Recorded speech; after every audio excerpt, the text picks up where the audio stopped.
Yes. We have an echo somewhere. Can you turn the volume down just a bit?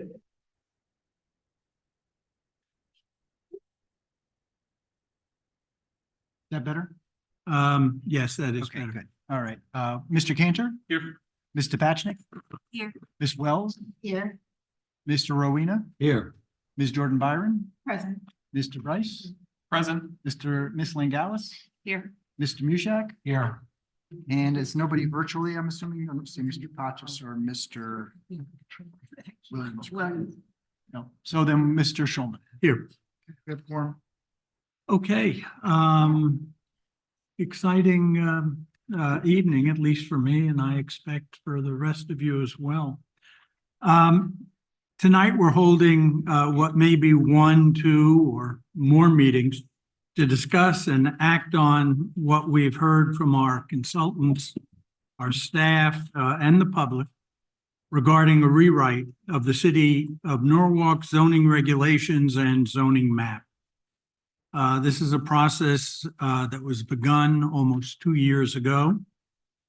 And it's my expectation that we will vote on the proposed regulations with or without changes based on these discussions.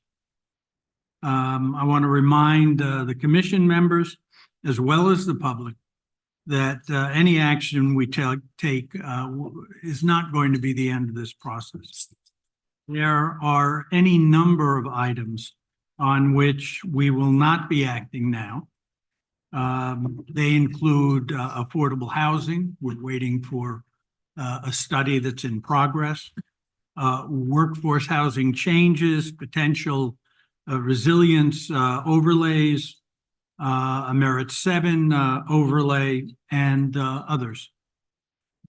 In addition, I think that despite our best efforts here, as we use these new regulations, we'll find that we may have missed things or even made errors.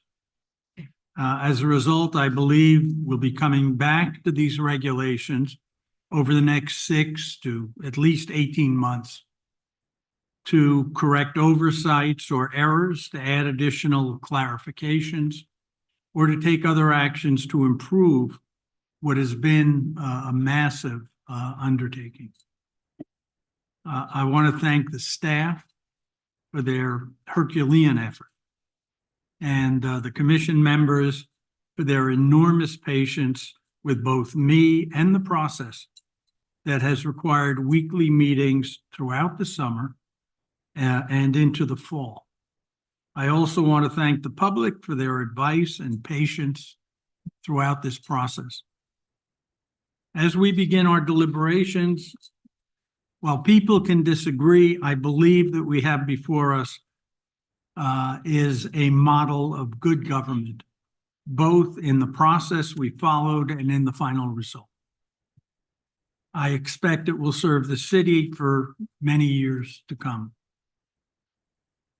We'll begin the discussion of each item still outstanding with an explanation from Steve Kleppen or his representative, followed by our own discussions. Staff are welcome to add to those discussions throughout the process. It's almost certain that, as in the past, we will not agree on every item. I hope that we can see beyond disagreement on individual items. And when it comes to the vote on the overall document and map, we can see beyond these differences and not abstain. In the final analysis, this is our document and map. Staff and consultants have done their work, as has the public at our meetings. But these are our documents. We have managed and massaged, added and subtracted, altered and rewritten. In my view, it is now our responsibility to make final edits and approve them. With that, We have one opening, and I'm going to seat Mr. Bryce. Sure, and I believe Darius should be here momentarily. But okay, that's fine. But I will seat Mr. Bryce in honor of the fact that effective January 1st, he will become a regular member of this body. And with that, excuse me, I've got to turn to my final page. To discuss the legal framework, I'd like to call on Attorney Mark Brantz, a private attorney who's been working with the staff on this project. Steve, you want to lead the way?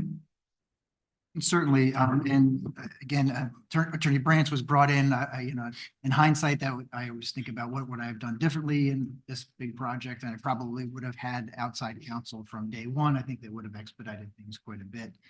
But Attorney Brantz was very gracious enough to hop in kind of in the middle of the process for us and correct a lot of things where we had kind of gone off the rails a little bit, brought things back and really helped us put some fine points on a lot of the issues we were talking about. And we felt it was probably a good idea to have him speak to you guys tonight before we really dive into the deliberations to talk about certain things like eligibility to speak, who's seated, also about, what would happen if there was an appeal. Hopefully that's not the case. I don't know if it's likely or not, but what happens at that juncture? What are the next steps once you guys do make a decision on going forward? Making sure we, cross the T's and dot the I's on this. So I'll turn it over to Attorney Brantz. And again, if any of you have any questions of Attorney Brantz, please, please do so. Mr. Chairman, members of the commission, thank you for having me. Mr. Kleppen asked me to sort of give you sort of the ground rules, I suppose, of deliberations. So I'll just sort of lay those out for you. The adoption or amendment of zoning regulations is what's called a legislative act under administrative law. It is your highest level of discretion. A commission can almost never be compelled to amend or non-amend its regulations. So you have a great deal of discretion here. An appeal based on someone disagreeing with what you wrote or didn't write is almost impossible to win. So nothing that I say this evening should be construed as recommending that you approve or not approve anything, because that is entirely within your discretion. In terms of voting, once you begin formal deliberations, the composition of those voting is locked. I notice that you seated an alternate this evening. Once you begin deliberations, that alternate will continue even if the full member returns. Once you start deliberations, the panel is fixed. It's the cases have compared this to a jury. When you have alternate jurors and the presentation of evidence closes and they begin their deliberations, the alternate jurors are actually sent home. They're not even there. In your situation, they may be there, but if they are not seated, they may not speak, they may not vote. So only seated members participate once you begin deliberations. One of the things I want to hit on, Mr. Chairman, that you said, I've been involved in a great many of these comprehensive revisions. I absolutely promise you that over the course of the next few months, year or so, you will find things that you want to fine tune. It is almost impossible not to. And I've seen that in very small towns and in very large towns. It doesn't matter. There's always going to be something that's in a new regulation that you need to fine tune. So be alert to that, and don't feel that you failed yourselves or failed your electorate in some way. You didn't. The longest of these processes that I took lasted almost 11 years. 11 years to do a comprehensive revision. And it was because each time they would reach a certain point, they would think of something else. They wanted to talk about something else. And I thought we would never finish, but we finally did. So just be aware. I think there will be things you're going to want to fine tune going forward. If there is an appeal of your decision, whatever it may be, first of all, the appellant is going to have to show standing. That can be very difficult to do. In order to establish standing, an appellant would have to show that something about this new regulation affects them in a way that is different from all the other people in Norwalk. That, of course, is hard to do in a comprehensive revision. If there is an appeal, this regulation will still go into effect. It will be valid until a judge declares it otherwise. So you will not be in limbo. If you do adopt this, it will become effective upon the effective date that you set. The motion that Mr. Kleppen has drafted for you does have an effective date. That effective date can be any date you pick, except that effective date must be after the date of the legal publication when you publish notice of your decision. You are allowed to make changes to what you've advertised based on comments that you received at the public hearing. There's a couple of great court cases that talk about what an odd exercise a public hearing would be if you were unable to make changes based on the things that you heard.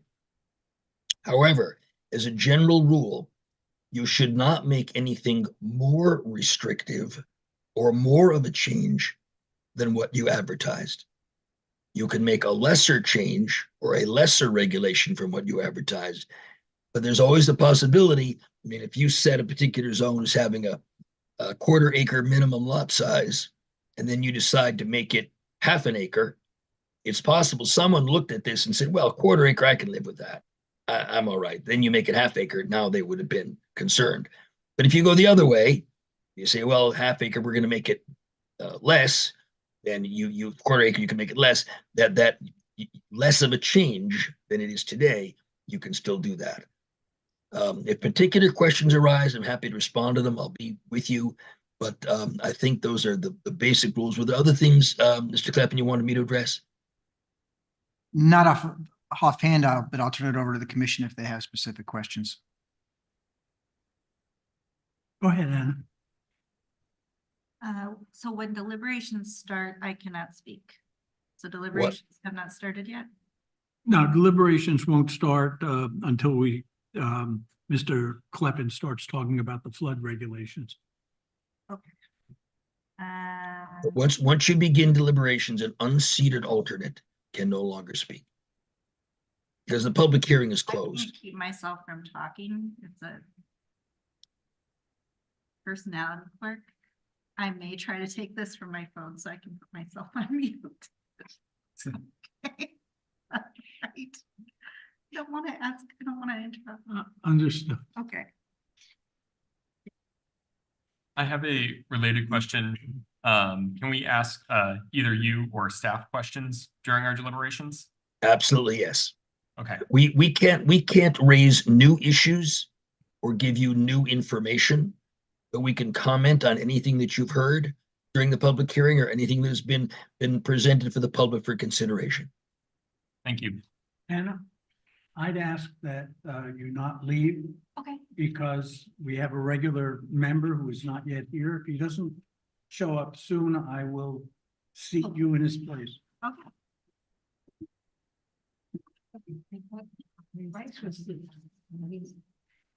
Darius isn't here yet, though. Yeah, there's a permanent vacancy on the commission. So an alternate was getting seated regardless. Now you might have to seat two alternates. Brian, can I ask you to run downstairs and just see if Darius happens to be in the wrong place?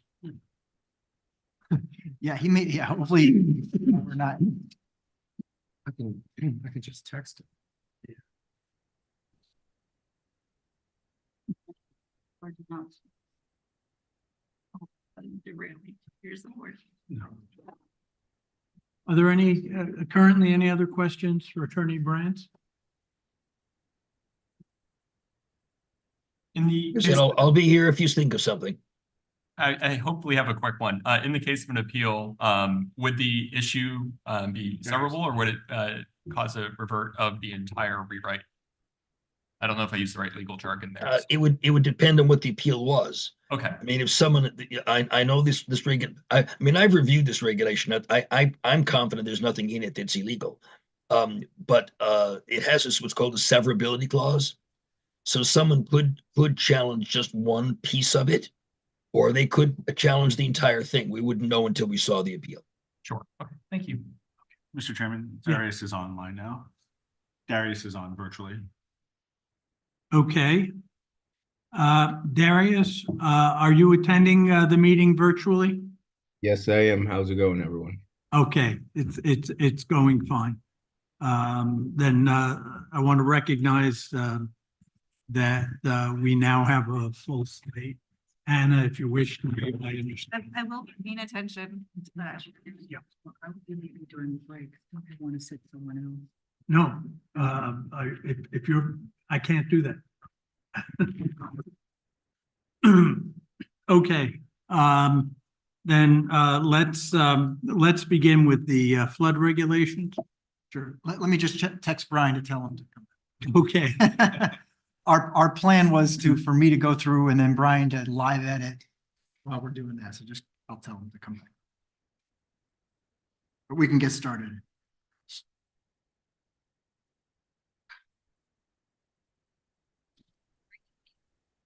Mr. Chairman, so I think I can pull up the memo that staff had put together, that was sent out yesterday. I think it's up on the screen. And I think what I'll do is I'll go right to the table, probably, it's the truncated table that was in the memo. Right. And not the full table with all the backup. That's probably zoomed in more than we need. That's still pretty good, hopefully. can still read it, but I wouldn't go any smaller. Okay. There's a couple more properties that are down below, but I can scroll down. So how the table kind of works is for everyone's benefit is on the left-hand side, there are several properties, and many of these were talked about at the prior meeting, or we got correspondences related to them and the concerns raised by folks about the effect of the flood regulations and the proposed changes. I would want to point out that there were some comments, and I'm not saying all, but there were some comments that I think people didn't realize that we already had flood regulations, that these almost were a brand new thing we were looking at. The idea was this probably happened very early in the rewrite process. There was actually concern raised by, it was many times property owners as well as some realtors that had concerns about the existing flood regulations, and they wanted changes made to those because based on the Norwalk standard is very strict. We take a very long look back at how we determine the year of inception for the floodplain regs. So, at the time we said, all right, we understand your concerns, and the mayor had expressed concerns as well. But we said, what, we're in the middle of this rewrite. Why don't we just incorporate any changes to the flood regs into the rewrite? So that's kind of how we got to this stage. So the first column on the left where it says existing, that is available budget that is in effect with the existing regulations. So right now our existing regulations have a look back period to 1978 as kind of the start date, which was the date that really Norwalk started looking at the flood regs. The revised proposal, which is the green column where it says current proposed, it has a 10-year look back at a 25% threshold, which allows an improvement of, based on the 10-year look back period, which would be 10 years from the date that you ultimately adopt the regulation. So it could be March 1st of 2014, which could be a potential look back date. So you can see from the existing regulations to the proposed modification, there's an increase in the allowed budget. I'm just looking at the top line of 11 Park Lane for now. You'll see similar results on most of these. You'll see that 11 Park Lane has an increase of about $12,000 in available funds from what they could do. Staff was also playing around with a modification of that 10-year 25% rule, which as opposed to looking at it as straight 10 years, we would look at it within that 10-year window of the date of first construction. So say if somebody did a project in 2018, that would be their start date versus the 2014 date. And if they did no work in that 10-year timeframe, the 10-year clock would start ticking at the current market value. If that makes sense. So say they haven't done any work from 2014 to 2024, the date you adopt the regulations, they would look at the current market value. But then that's when their new triggers hits for the next 10-year period. If that makes sense. What you see there on that 11 Park Lane example is, so from the existing to the draft that was sent out for public consideration, there was a little less than $12,000 in additional funds. Looking at it for the revised metrics, it goes up another 15,000. So that's a change of, I'm doing some math in my head here, of about $26,000 increase over existing to, I'll call it revised proposed. And just for kind of edification purposes, there was a lot of comment heard of how come we're not doing things like the surrounding towns, and all the surrounding towns are not using the same formula. FEMA sets a minimum we could do, and then we're not allowed to be less strict than what FEMA says. So we looked at, just for argument's sake, we looked at a 5-year 50% threshold. And you can see with the 5-year 50% threshold, even under our, I'd say, further loosened up look at this, there was a 50% increase just looking at 11 Park Lane. And what that does is that's reset every 10 years. So staff's opinion and recommendation is, and again, this is all your discretion on what you want to do. If you open it up to something like the 5-year 50%, you're basically resetting it every few years, and they can pretty much have carte blanche to do what they want. And I don't think you're going to achieve flood compliance in most of those situations. Now, some people might have significant means where they could, including raising the budget into a project that had like a $500,000 budget or something like that. That's, I don't think those folks are as cash strapped as others, but if somebody's on, a more tight budget and a more modest house and a modest lot, that the raising cost becomes more significant. But staff's kind of, thinking about this, and we did have conversations with some other folks about this as well. It's like, are we actually doing them any favors by letting them improve a house without making it flood compliant? Are we exacerbating the problem? Are we putting them at more risk by doing that? So that's kind of why staff's recommendation is, we think the initial proposal was a step in the right direction. The revised proposal also loosens it up even further.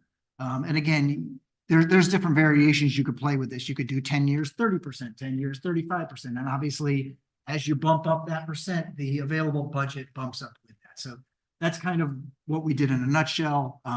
We did attach a separate spreadsheet that had more detailed information just on how these calculations came about, because it's pretty complex, especially the complexity really comes in with the existing regulations, because you have to pull a lot of permits.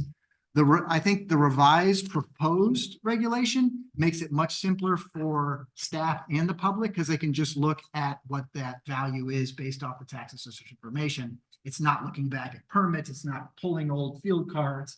It's a lot less stringent and should be a more straightforward process going forward.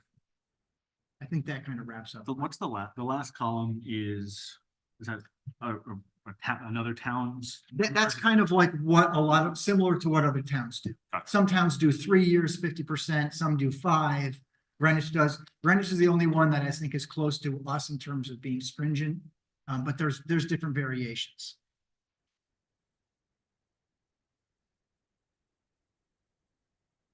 Steve, I think the way this chart is worded or numbered, if you will, it doesn't really show what the assessed value is. So it's just saying, oh, well, they have this much left, and where did you get that? I agree with using the assessed value and not, if you're going to erase any permits that have been pulled in the past, starting in the year that we approved this new rewrite, correct?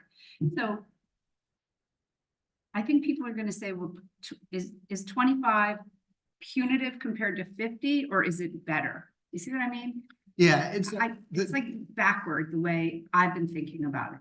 So the 11 and the 7 Park Lane are, when we looked at those are small structures, so the assessed value of those is not very high, which I think is what leads to that number being low. So and then especially when you start comparing it to some of the ones below, there's, significant change and significant increase in some of the available funds. And again, it's a difficult exercise to understand as well, just because some properties do work or have done work and some have not. Right. Well, I think in general, given my profession as a Realtor and working in the flood zone, I had a pretty good understanding of what it was. 50% of the assessed value without, if there were no permits pulled from going back to either 1978 or when a house was built, let's just say in 2000, and no permits were pulled, it would have been what the assessed value was in 2000. If somebody had taken 50,000 worth of a permit, let's just say it was worth 300,000, then it would have been 250. So you started with that number and then you take half of it and that's what's left. This chart to me seems like you're saying you're 25%. One would think that's punitive because it's less than 50%. So therefore you have less to work with versus 75%. Right, but I think what the key thing there is you can see in the first row is that the initial budget line under, and I'm using the. Right, the top line of the, Yeah, of the property. so yeah, so just by using the existing regulations, that 11 Park Lane presently has a budget and based on what the circumstances were with that particular property. Right, yep. They had about 25,000 available. Under the proposed consideration, that bumps up to 36,000. So they're gaining about $11,000. And then with the additional modification that staff thinks is, our opinion is it's still of thinking our big picture, thinking of trying to make sure, thinking about resilience, thinking about safety in the flood zone, that loosens it up even more. So that bumps it from 24,800 to 51,500. So it's about a $26,000 increase over the current. So that, if you think about the 25 to 26,000, depending on the house. So like a smaller house, 25,000 for a roof goes much further than a bigger footprint. So that's the idea that we're thinking. And the revised proposed is based on market value, not assessed value, correct? No. The 25% threshold MV. It's based on the definition, which is the definition of market value, which I think is. Well, who's going to determine the market value? Yeah, that's the assessed. Assessed, Yeah. right? So this chart, it shouldn't probably say MV, it should say assessed, Okay. right? So I respectfully, whoever created this, I think it's not a great example. But I think market value has this definition, so that's why it's. Yes, but then didn't I read in some of our documents that we were going to go with assessed value? And I think in the letter that somebody put together. Anyway, I think this should be reworded, reworked, and in reality, these costs, while they might look like a lot on paper, when somebody goes to do work on their home today, I can use an example of a property that I'm selling. It's a 1923 house. It has a stone foundation and the back of the four sides of the house is exposed. It's $50,000 to $100,000 renovation just to fix this original stone wall. Now, we certainly want somebody to fix their stone wall. This property isn't in the flood zone, but I'm giving you that example because costs to do things are so much higher than they were, let's just say pre-pandemic. Now we just got the revals. Everybody that owns a property here received that. So now the numbers are actually so much higher on the values of people's structures, on average, like 30%. That will bump up their budget, presumably, correct? It will, but the cost of everything has gone What up would you bump it up to? equally. Like, what would you change that to 30%? No, Because we're in the, I think we can, let's start tweaking. Like, what Yeah. would you do it? I would go back 5 years and do the 50%. Because I think it's more realistic. And if somebody's going to put a big addition on their house, then obviously they have the resources to do it. I mentioned at the meeting, last time we discussed this item, the low-lying fruit and make people, if they're replacing or adding air conditioning, to get the mechanicals out of the flood zone rather than having to lift the whole house in order to do that. Because that's a substantial improvement. If you need a new boiler, that's a substantial improvement. So have some sort of technical things that people can do to get the mechanicals out of the flood zone. And then things like roof replacement, siding replacement, mechanical things that need replacing on a more regular Sure. basis. But do you need the 50% 5 year to do that? Because that would be every 5 Well- years you get 600K to do work. No, you don't necessarily get an additional amount. Over 30 every years. year.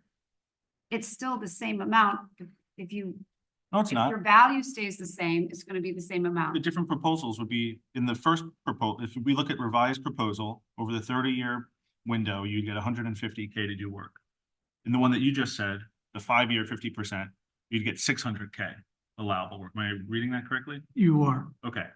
That's the number, that's the delta there. And then I think the question is, we require for multifamily units to be super flood compliant, putting in a lot of work.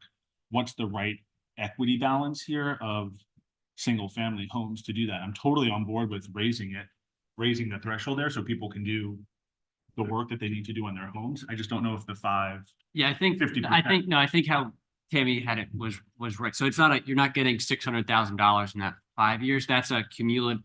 No, for the 30 over years, you get 30 years, but 600K. you don't like each 10 years, if you don't spend.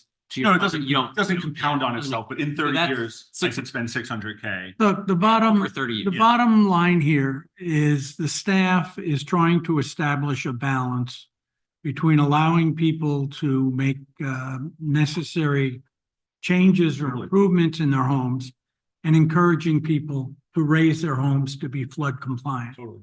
I think that you're going to substantially limit the number of people who choose to put their houses in flood compliance with 5-year 50%.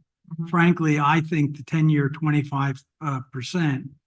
I mean, it's a very substantial increase over what was initially proposed. It's even a significant increase over the current proposal that we have before You're us. saying the revised proposed. Exactly, the revised proposal. I think frankly, it's reasonable. And I want to encourage people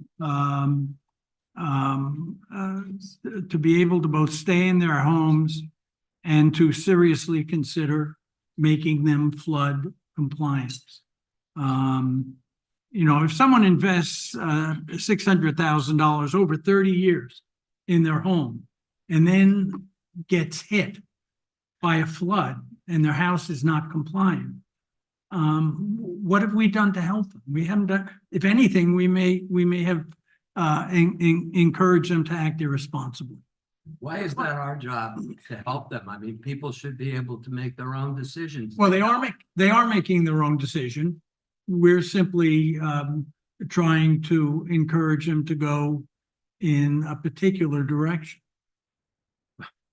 But we're trying to encourage them to go into a particular direction by telling them that they aren't capable of making an intelligent decision, that we should legislate to them whether they want to take a chance on a flood or not. I have a real problem with the zoning department telling people, you know, what they should do. I understand that we're trying to encourage FEMA compliance.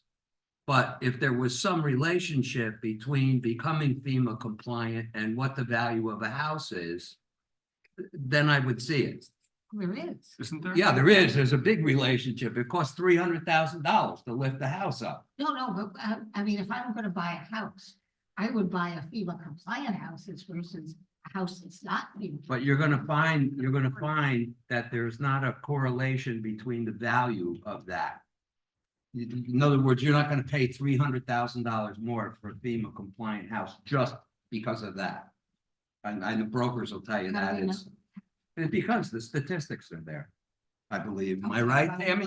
Well, respectfully, a house that has been fully lifted will sell for more money than a house that is in the flood zone. Yeah. But But not 100 cents on the dollar more.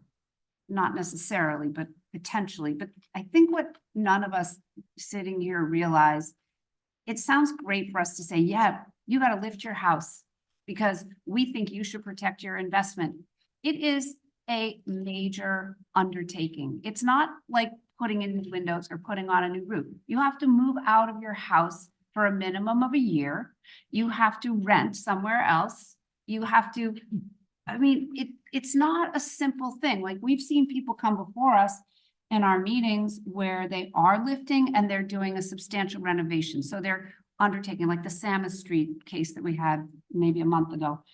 Those people, those homeowners decided to make a significant improvement to their house and they wanted to make it more flood resilient. The average person living in this, let's just say the $500,000 or $600,000 house has to borrow money to do this lift and they have to pay for it all at once. So they have to have $300,000 or $250,000. I've seen them go up to $450,000. They have to have that money in the bank. And they might be able to get a home equity loan, but they have to pay for that while they do the work up front. That is a burden to the vast majority of homeowners. It's not just like, oh yeah, I'm gonna put on a new roof. I mean, that might be $15,000. And for some people, maybe they just write a check, but for other people, it's a significant investment in their property. So to keep these numbers more equitable and to keep, we want people to improve their homes. You don't want people living with roofs that are, leaking or windows that are bad or siding or not insulating or having old air conditioner compressors or old boilers. People need to be able to maintain their home. And if they can't maintain it if they think taking a permit out is going to limit their value to do something down the road, then they're just not going to take a permit. I mean, we see that in the real estate industry. So you're saying, let's take this first example. I just want to make sure I'm understanding. Yep. that In 30 years, putting $150,000 improvements into a home is not sufficient. Well, Nick, what I'm saying is it doesn't take 30 years to do the lift. You have to do the lift. No, this is before the lift. So you Right. can do 150, right? My understanding, you can do $150,000 of improvement before we even have to talk about a lift. That's what we're saying, is we're trying to find the threshold before the lift is required. And there's a reset Well, period. And the Right, so reset period. the reset period is helpful and before, pardon me, because part of my thinking is that we don't have this new reset date, so. Yeah, no, it's improved, it's better, but Right, You- it is better. I will say it is better, but it's not, would you split the Perfect. baby there and do 10 years, 50%? Like this, in That, between I the think- two? yeah, that might be better. Correct me if I'm wrong. After a flood, if we have a bad experience, doesn't that affect our FEMA eligibility and the FEMA rates for the rate pay for the folks who are trying to insure their homes?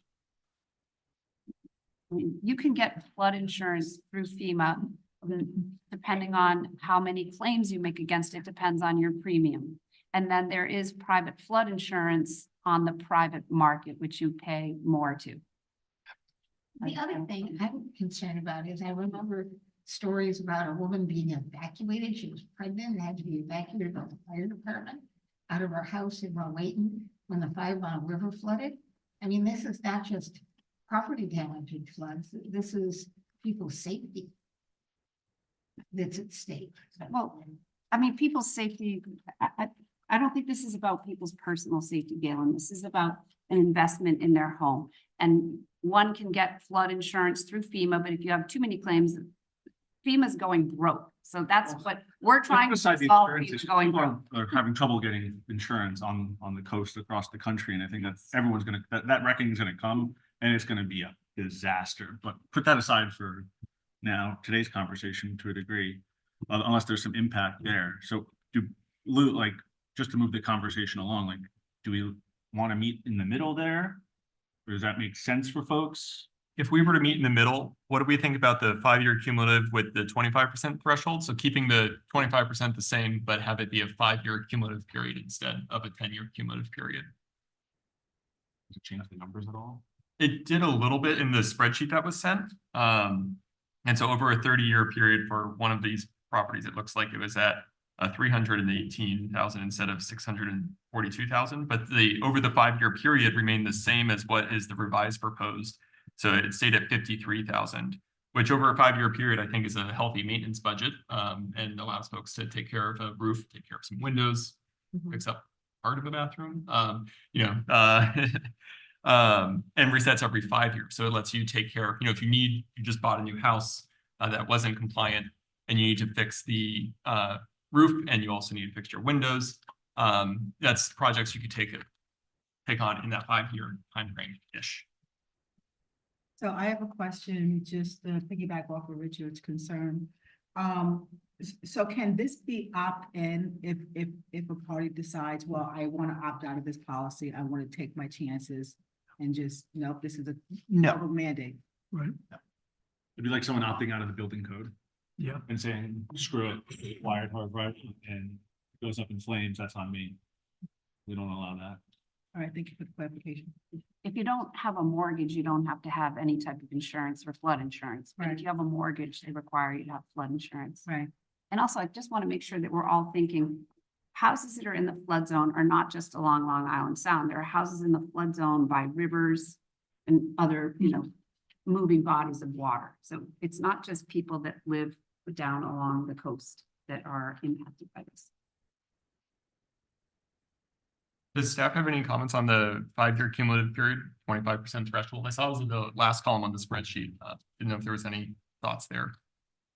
Yeah, I think we did already. Were you talking about how you proposed to revise it or the 5? Sorry, in the Excel spreadsheet that was, It's in column V on the Yeah. spreadsheet already, Oh, on the big, not. not on the this memo. Example, Steve, the big spreadsheet. Oh, sorry, I'm share screen, so I can't. Yeah, oh, what's that? big- What's that called? well, reference. I can share my screen too if we want. Yeah. That would be good.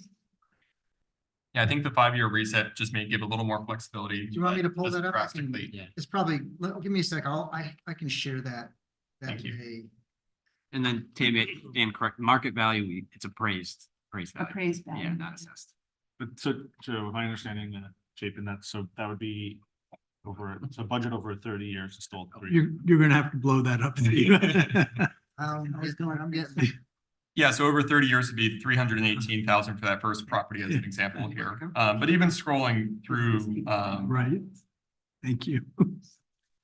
from what I can gather, it seems like the revised proposed and 5-year cumulative, they match in the initial budget value. But the over the 30-year period is not as substantial. And so I think it might strike more of a balance for what we're looking for, and also give homeowners the flexibility they need to address issues maintenance wise. Let's get some feedback on that from the commission members. 5-year, 25%, you're saying, right? Correct. Yep. So it's splitting the baby as we said before, but differently. It's on years instead of percentage. And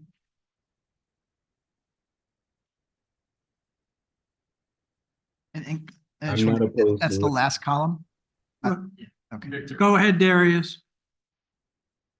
I just stated that I am not opposed to it, Okay, thank you. putting the baby on this. Right. Yeah. All right. Sorry. I want, could somebody just run through the numbers? I can't see this screen. Sure, Steve. On that, on Bryce's, that was Bryce that said. Right. Right, yeah. Is that more legible? It's just my eyeballs. I can't. It's a tough document too. Yeah, it's got a lot to it. I'm trying to think of a good way to. Yeah. Yeah, that'd be great. Make it bigger, I'm just having trouble with these colors. Yeah. It's a very hard document to. You want to manipulate. compare it to, what, yeah, let me share.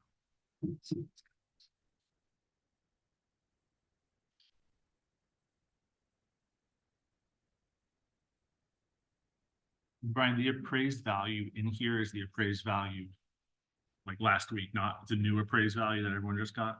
Right. Okay. We'd assume everyone's numbers are already going up. Oh. The worst. This one.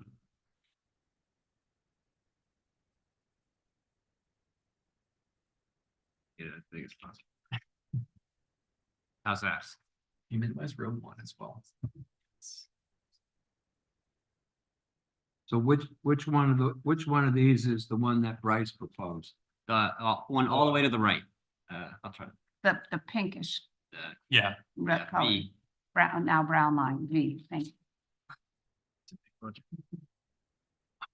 yeah, for that house in particular. But that one had a high budget all around. I think that had an appraised value 1.1. Yeah, can you pull, Brian, maybe, do we have those Park Lane ones in there? Grab one of those.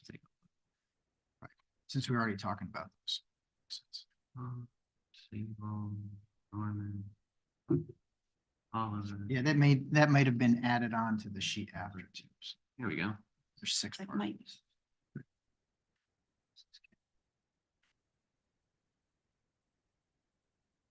So they would have, essentially the same, they'd have like the same budget starting out because you're starting off at the 25%. So your budget compared to the 10-year look back versus the 5-year look back at the start is going to be the same. But you're going to reset twice as often, so you'll be able to essentially do twice as much work in that 10-year period. So the total value in the 30 potentially is 144 to 288. All right, why don't we just do a kind of straw poll? I'll support the 5-year, if you're. Okay, Yeah. Yeah, he's. Tammy? I'm contemplating, sorry. come back to me, please. Okay, Mike? Sounds like a reasonable compromise to me. Okay, I think so as well. JJ? Yes, I agree, and also to change from the paperwork from market value to appraised value. Right. Richard? And when is the appraised value going to be set? So that's one of your determinations, but how it was proposed is it would be a new market value based on today. So you take today's market value, which helps us out too, because now we're not going back and field cards from. So I just want to confirm then what Nick's question was. When we're saying today, we're not talking about the notices we got in the mail over the last week. Well, would it not be a good idea to say from the last revow, That's what I think. that language? It's gonna be a That higher, is- it's gonna be a higher number. It's a It will, 5. it'll benefit the homeowners. Yeah, Well, it's a 5-year, it's a 5-year reset every 5 years. that's what you're paying taxes on. Why didn't we just say that from the latest, valuation? Yeah. because it's always going to change. Right, it Right. might change, it Okay. might not, but it probably will. Is it assessed value as in 75% No. or appraised Yeah, as so for the I city? I stand correct, it's appraised value. Appraised value. Okay, 70% of the assessed, appraised and assessed, we got them. 2 A's. Well, I know what the differences are between them, and what we're talking about is what the city's appraisal is of the property. That's going to be the number, and whatever percentage we pick is what it's going to be. that's Right. correct. Mhm. Galen?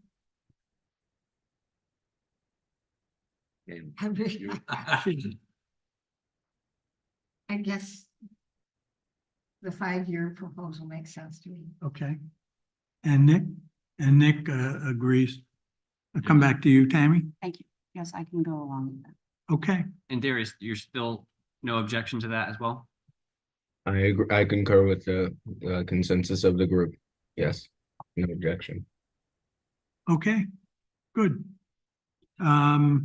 Let's move on to EVTZ standards.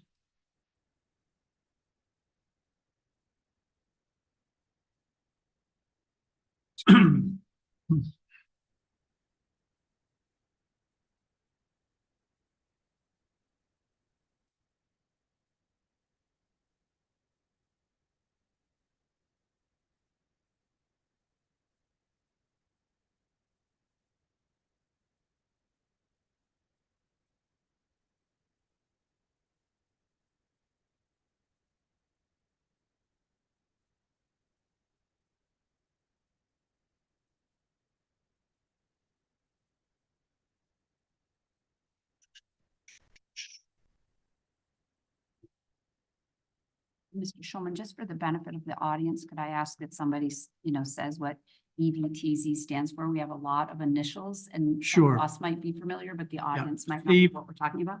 Why don't you just explain that as you're discussing this? Sure, so this topic is related to East Norwalk Village TOD zone, which was adopted in 2021.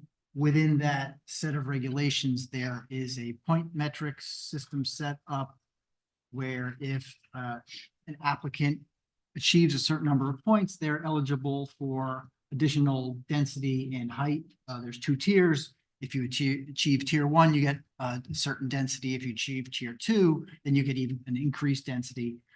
That system was put in, and I think we saw it on 2 different applications. There were some good benefits to it, but there were some things that we found that probably were not achieving the desired effect. So we modified it, probably had 3 or 4 times since the initial conversations occurred. So the version that was sent out a couple of weeks ago is the kind of like last working version of it. Just for kind of background information and picking up on some of the things we talked about at the very beginning of the evening, there's really no change in the total, or no change proposed in the total number of points required to achieve the different densities or heights, but just some items that were previously eligible or no longer eligible, and now may be required. There are new items that qualify for points, trying to think about it in terms of just some more realistic scenarios based on the different sites that we've seen to date.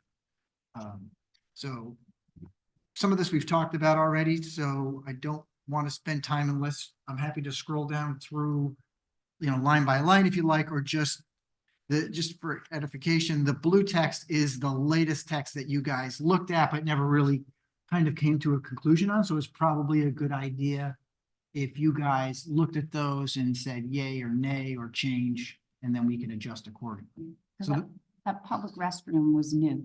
correct. Yeah, that was I think that was a commission suggested inclusion. I wish Anna was here to talk about it. I Yeah, have Anna's language, I think, is verbatim down.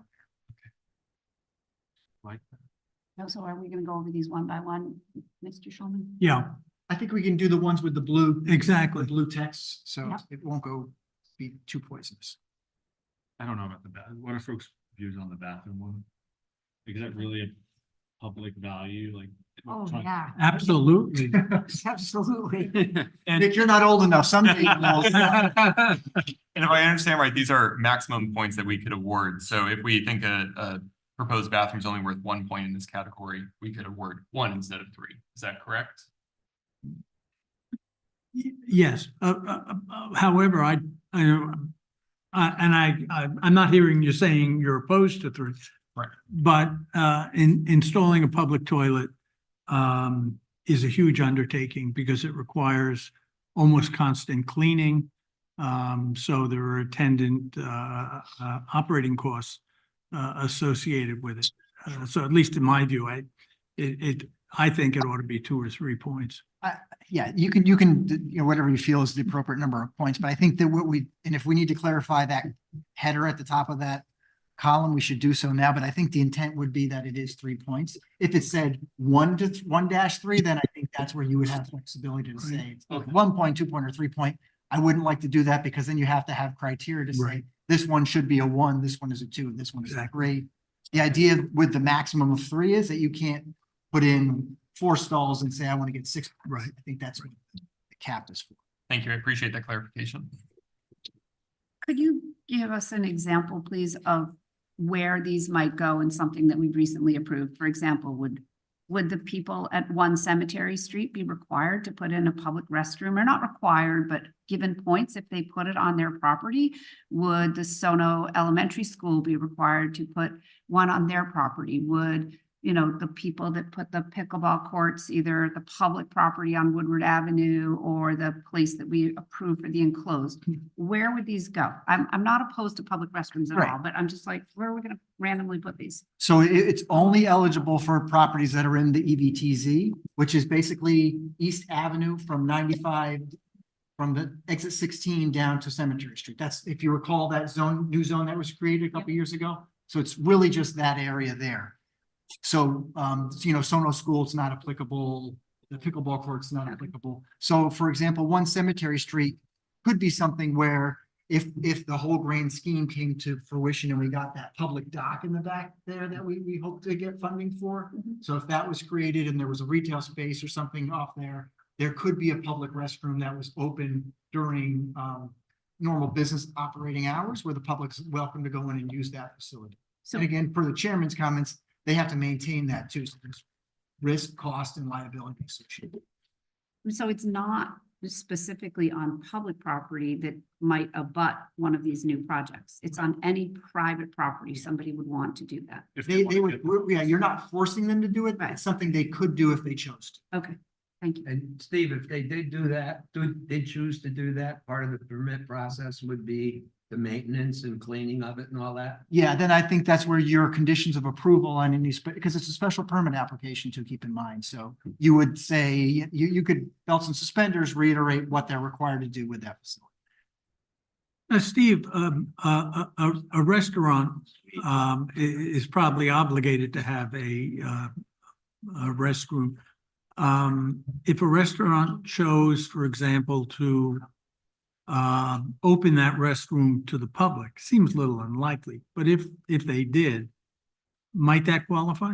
I would, then I think that's when your discretion on the special permit comes into play. Say Okay. this doesn't pass the smell test because they're just, it's very hard in that scenario for staff to, no.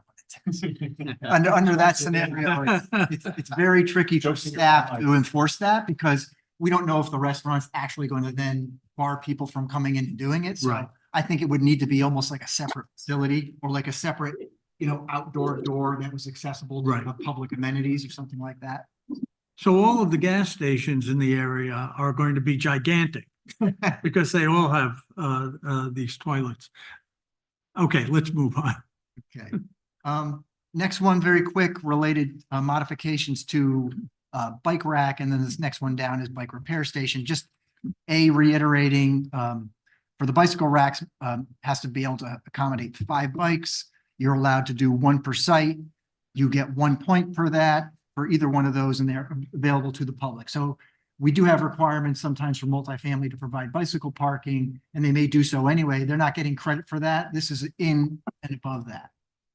I have a comment about wider sidewalks, but we can come back to that after this. Yeah, that was one of my questions, was about the private bicycle racks. And also, I think some of our retail might also require bike racks moving forward. And so I worry about like a ground floor use that might be retail conflicting with this and being quote unquote 3 points. I'm not sure how others feel about that. I'm all for biking, by the way. More bike racks, but yeah. So I have a question. Why does this end at Cemetery Street? That's the boundary of the zone. Right. Thank you. So that's kind of like the Cemetery Street, if you're thinking about that, when you start to get south of there, on which, no matter which road you end up taking, going southeast or southwest, that's kind of where the commercial corridor stops and then Mhm. transitions to more residential. So from the railroad to Cemetery Street. From 95 95s, to the cemetery. and then across Van Zandt, right? Yeah, and in Van Zant's the real one side street that it spurs out. I can pull up a map a little later on.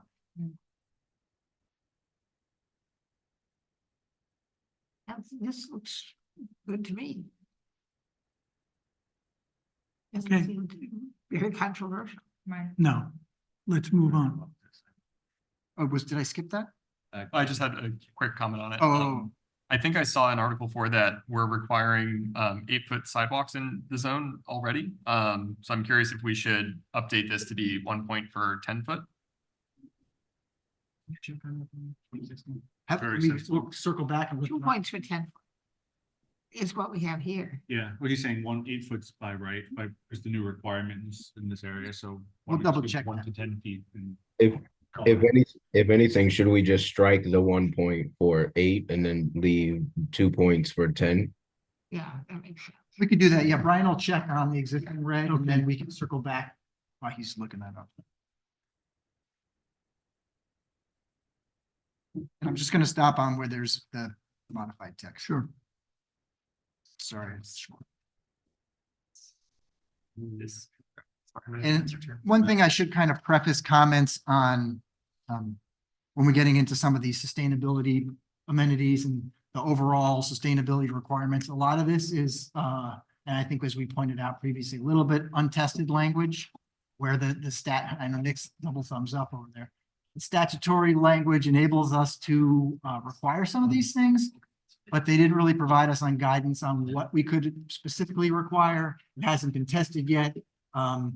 Brian's been on several meetings with some of our peer communities and they're very anxious to see what we adopt and how it works. So this is a little bit of, testing ground for us. So we'll have to this would be one of those things that 6 months, 12 months, 18 months down the road, we might have to look at again to see if it makes sense or see if it's working. And then for the net zero building, that's really just kind of addition in terms of the reporting requirement from who's ever going to be the qualified professional. And that's one step beyond what a special permit would require, and that's why we would grant it the additional points. So the net zero building is the idea with around all the documentation for any, whether it's LEED or whatever program you're looking at. When you go through that program, the reporting requirements are really stringent and really expensive. Yep. So what we've tried to do, and other communities have done this as well, is you have somebody that's qualified to say that Totally get it's that. a LEED certified project, but they don't go through the actual certification process. No, I get that. I'm just asking, we have a set of requirements for the special permit. Oh, I got you. You're asking a different question. Yeah, and so I'm assuming this is one step beyond what's already required with the special permit, so they're not double dipping in that sense. Yeah, right. And this net zero again is part of the EVTZ standards. There's the other sustainability discussion, which we'll probably have as well. Okay. One of these. And that's why the next. Yeah, line is yeah. Crossed out, that makes sense. Sorry, I'm scrolling back up. Okay, so this is Mr. Bryce's question about the sidewalks and Right. the point. So how it's written now in the regs is you have to do a 5-foot wide sidewalk and then a 3-foot amenity space, which is for street trees essentially. So this would be more of you're giving us an 8-foot wide sidewalk plus the 3 feet That's right, so amenity. 12. No, Okay. so so just to clarify. Okay. I'm good keeping this written then. Yeah, thank you. Thank I you. appreciate that. Otherwise there won't be any street left. in the middle. It's only so. Sorry, I got to scroll again. Thank you. You will. Okay. So this is very similar to what we were just talking about.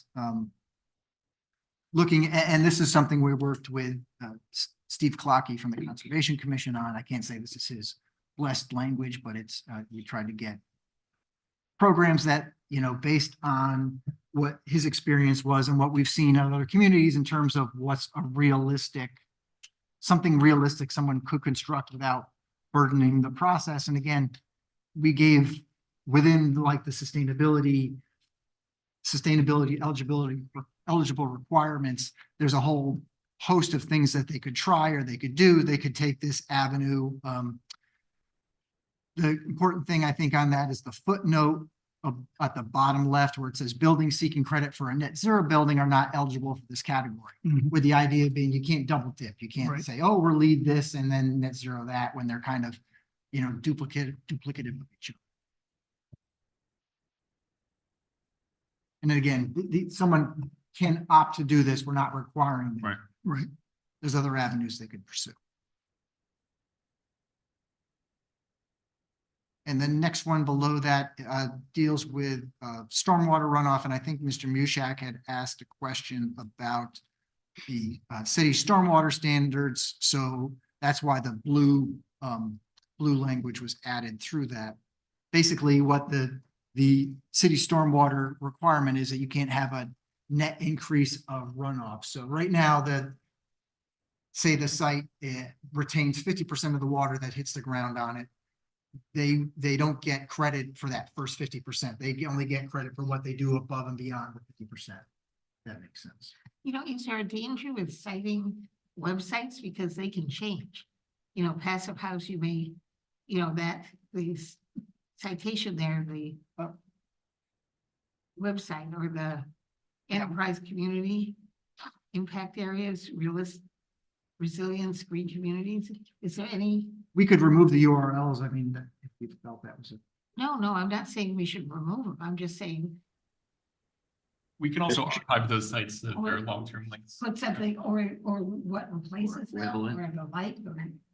Mr. Chairman, Yes, for the record, Mark Rance, I think that these aren't, these websites are intended as a resource for the reader. They're not part of the regulation per se. It doesn't say, I mean, with the regulation is proof of actual construction to be confirmed in writing by an industry professional, blah, blah. So you're looking for the certification, but what you're doing is telling that person or the developer or the owner where they can find out more about what that means. So I think even if the website ceases to exist, first of all, you could amend that as a clerical. That wouldn't even be an amendment. That would just be a clerical change. But also, you're just helping the reader to know where to look to get more information about what this would consist of. thank you. Thank you.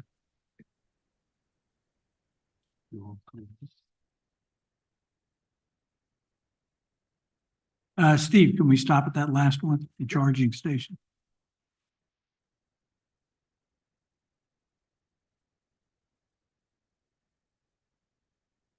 And I did strike out, I think the idea of battery storage, I struck out.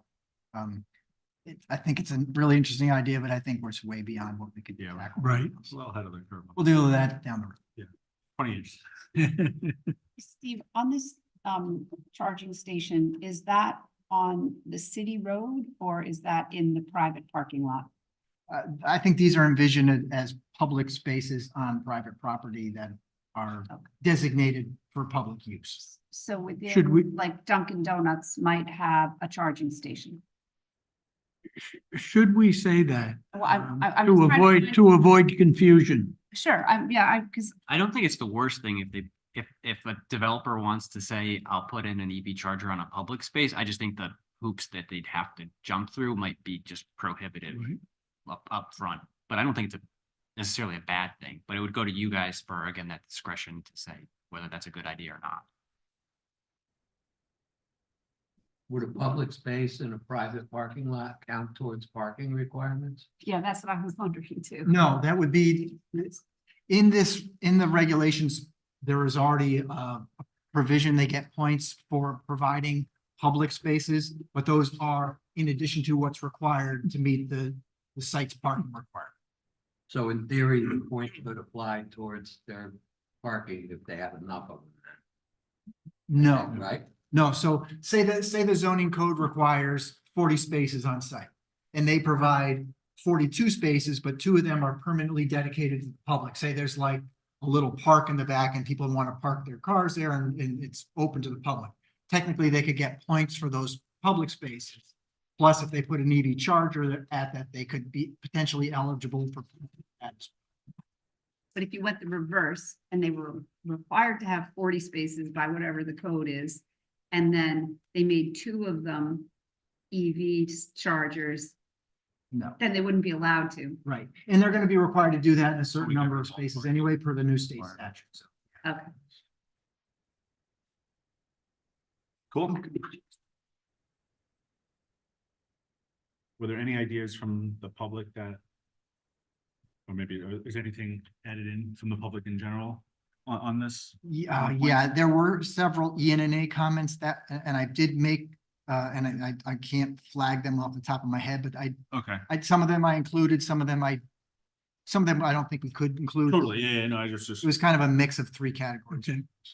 They did point out certain things that, I think we pointed out that document previously. I'm sorry, I just don't know the top of my head. no. You don't know everything that everyone has ever said over the past. Well, I don't remember what I said this morning, so. let's keep going. And then the next clarification is related to rain gardens. Sites, that's real, that's a nice addition on the stormwater front.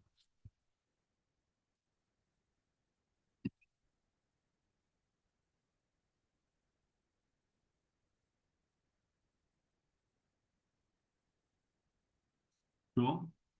Thumbs up from Nick. Let's move down. Go ahead. Rooftops, solar. Okay. Yeah. And this is one where I still have that yellow 20,000 square foot highlighted as kind of a question mark.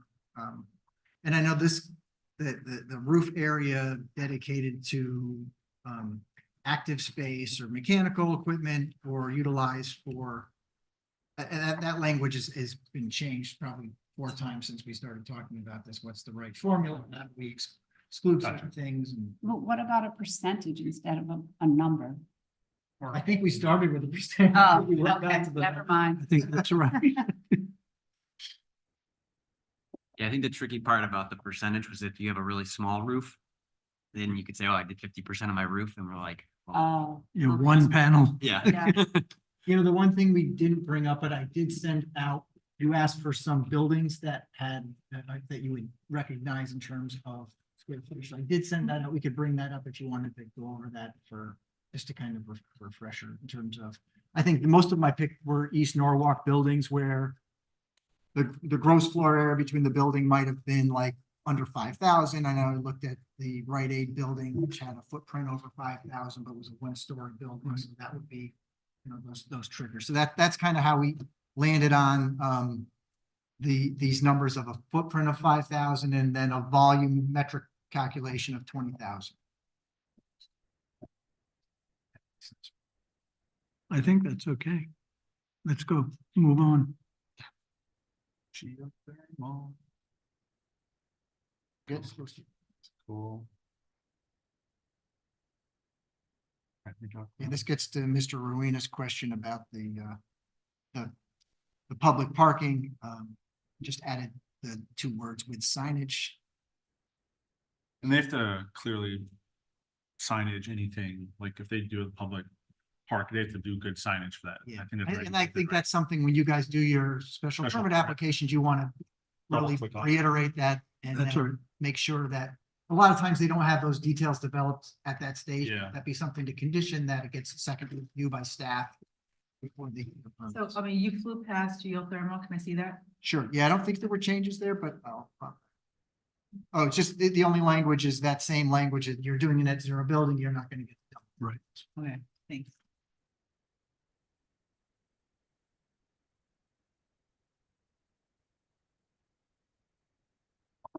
And actually, you're glad you asked me the question before, that bottom comment on the rent reduction, that's actually an ENNA recommendation that we have. That's one that I remember. When it says an active publicly accessible, does that mean like activated, like street activated use? Is that Yeah, right? that's what they wanted to make sure that it wasn't something that wasn't gonna have a necessarily Right. public benefit.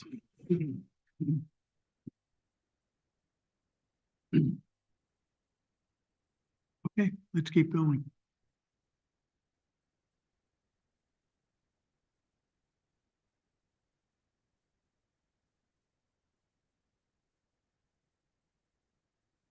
This is just adding in the word potentially. Cool.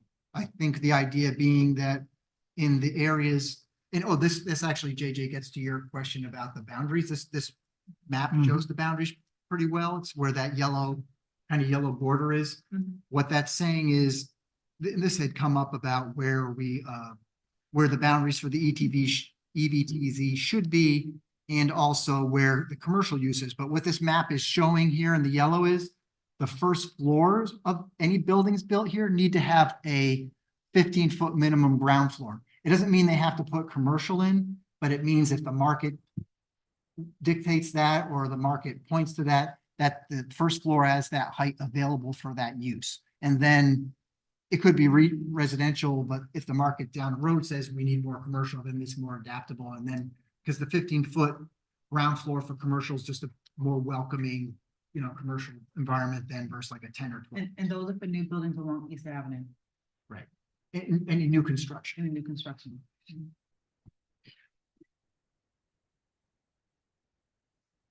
All right, and Okay. here is the big one.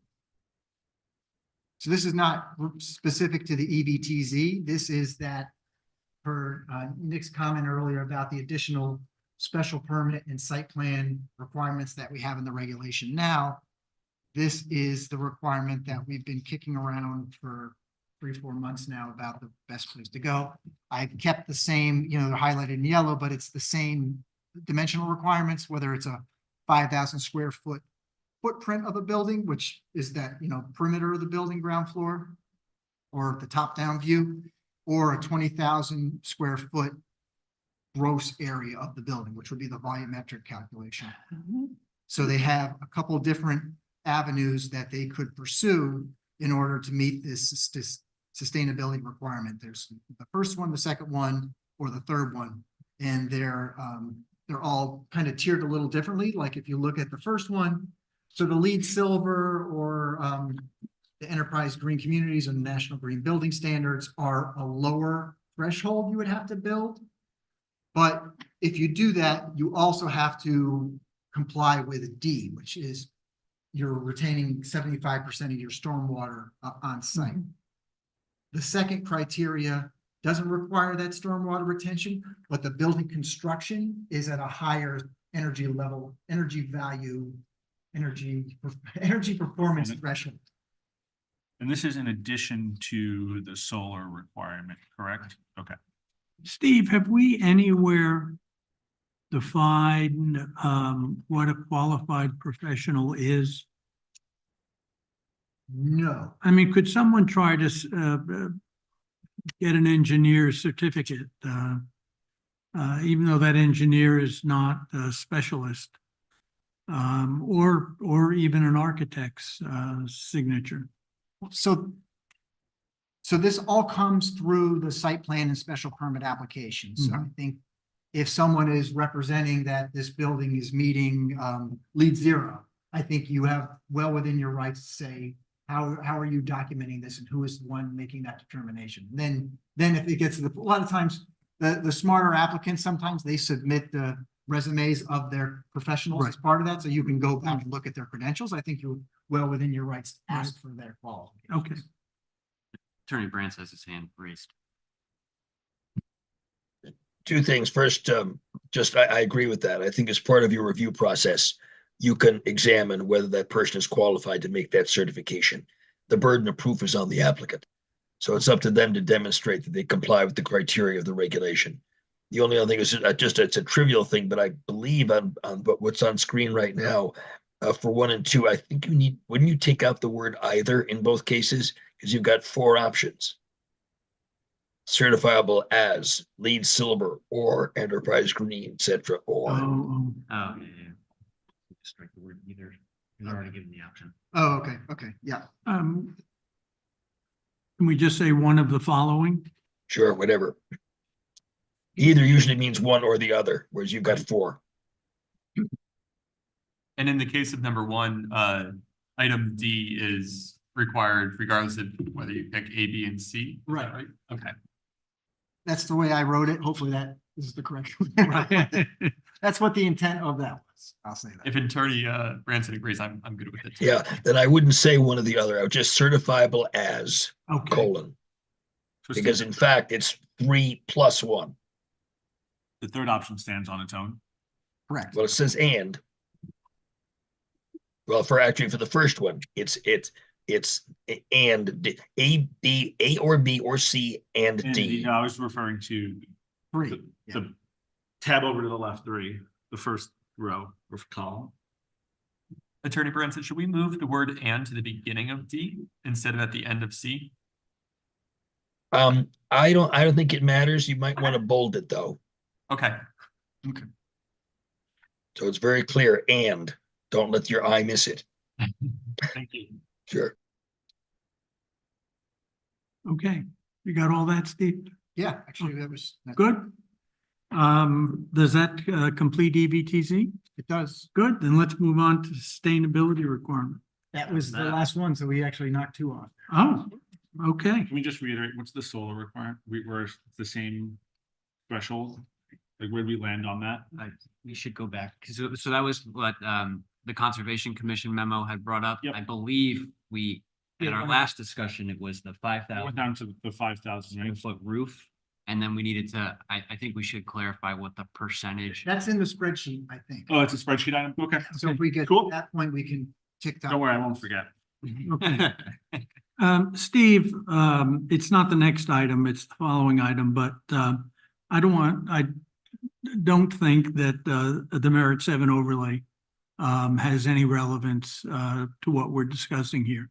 Sure. I know it's important to the folks at Merit 7, and we need to get it on a future agenda so that we can discuss it with them.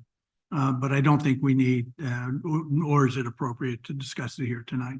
Understood. So let's move then to the Manresa overlay.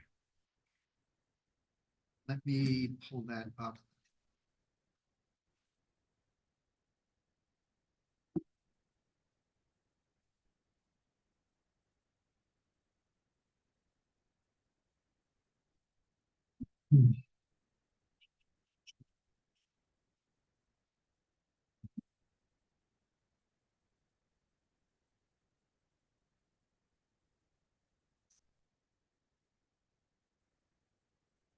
So staff had sent the commission just kind of I know there was a lot of public concern at the last meeting about this. I think first and foremost, related to that,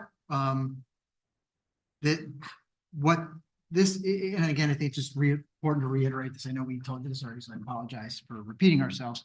This is not approving any application at Manresa. This really what this language is, and I think some of the language items in here, such as the accessory uses, I think you could probably just take them all out of the equation for now and scrap them for now. And I think the applicant would probably be fine with that.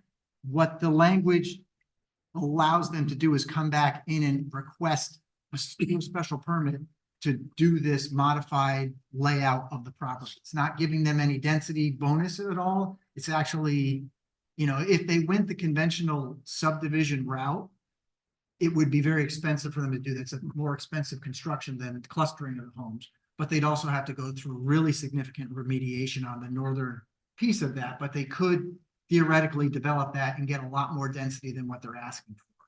So I think And what, not provide public access or things there's an open space requirement in that, but it would not be to the same degree. what this is, what they're proposing here. So I think what they're really, why they're now in here, it kind of is a better time for them in terms of getting in while you're actually talking about rehauling the regulations anyway. So they prefer to get the clustering aspect and the townhome piece of it incorporated now. And I think that they're less concerned about all those accessory uses, and they have to come back to you anyway, regardless if you approve the language or not. So this isn't by far and away not the end of the discussion. I think the other big piece of that is that there's major infrastructure conversations that have to occur with them about the causeway and the frequency of flooding that will occur there over time. You Do see we have to the put projections. anything in related to that to ensure that gets? Well, I guess that's that could be handled as a function of the special permit. I think that would get handled before they even apply. I think the city really needs I to, think those are the two big concerns, if I remember from the public hearing, is that the causeway and Yeah. the accessory uses. I think there's also concerns related to site remediation because we've talked to them about some things can go out by barge, like they have to take down the massive stack, the massive building, but they also have to remediate the soil and it's going to be excavation. Some of that they can haul away by barge, some of it can't, just because certain things go to certain facilities in certain locations and not everything's barge accessible. So some things are gonna have to go out by road on a truck. No matter who develops there, it's inevitable, it's gonna happen. So that's something we'll have to talk about, but it's not something you can prevent. But yeah, that's not a zoning, that last piece is not really zoning No, but I think it relates to the scope and scale of the project would dictate the amounts and volumes and how often. Gotcha. So what you're saying though is by allowing the clustering, you're potentially allowing for less of the polluted, not whatever's there, traveling back through the community. Is that like the? Well, that's another good benefit. There's less, the less site disturbance you have. They're gonna have to do a certain amount of remediation, which is probably the bottom third of the site Yeah. roughly. If they were to develop the whole site, then that's a lot more removal, a lot more disturbance. It's just a bigger development in many regards, but if they cluster things, it's less area they have to disturb. And all the remediation stuff can be part of the special permit as well, or is that handled elsewhere? Like- DEEP is gonna handle what the Okay. remediation, yeah, we don't really have a say in that. We Okay. get notified of things, but that's the I state. just imagine it's extremely scary. I would, yeah, I'm just like, who's gonna drink water out of it? That's a different conversation. Steve, if we allow an overlay that would permit clustering, does that mean that when they come in with an application, that we have to allow clustering? Technically, oh, go ahead, Darius. Or would it make the appeal process easier were we to deny an application with cluster housing? Yeah, I was gonna say, I would defer to Attorney Branch on that specific question, but I think the key way I would answer that would be this text requires submittal of a master plan via special permit. So you have to approve that. I think you have complete discretion on to say whether you feel this master plan is consistent with the regulation or not. And you can require different things. You could, say the layout's not appropriate, it doesn't meet the standards. I think that's within your discretion. Yeah, Well- Mr. Kleppen said the magic words. If it's a special permit, you have a very high level of discretion. The case law for special permits over the last 10 or 15 years has been giving more and more discretion to the special permit process. So if you feel that a proposed master plan is not meeting your objectives, you can deny it, and yeah, they can appeal, but they're not going to win. Thank you. Would it be then more palatable to the commission to simply approve an overlay that would allow for clustering and drop everything else out? Worry that we might lose out on the workforce housing component? Yeah, that's I in think here?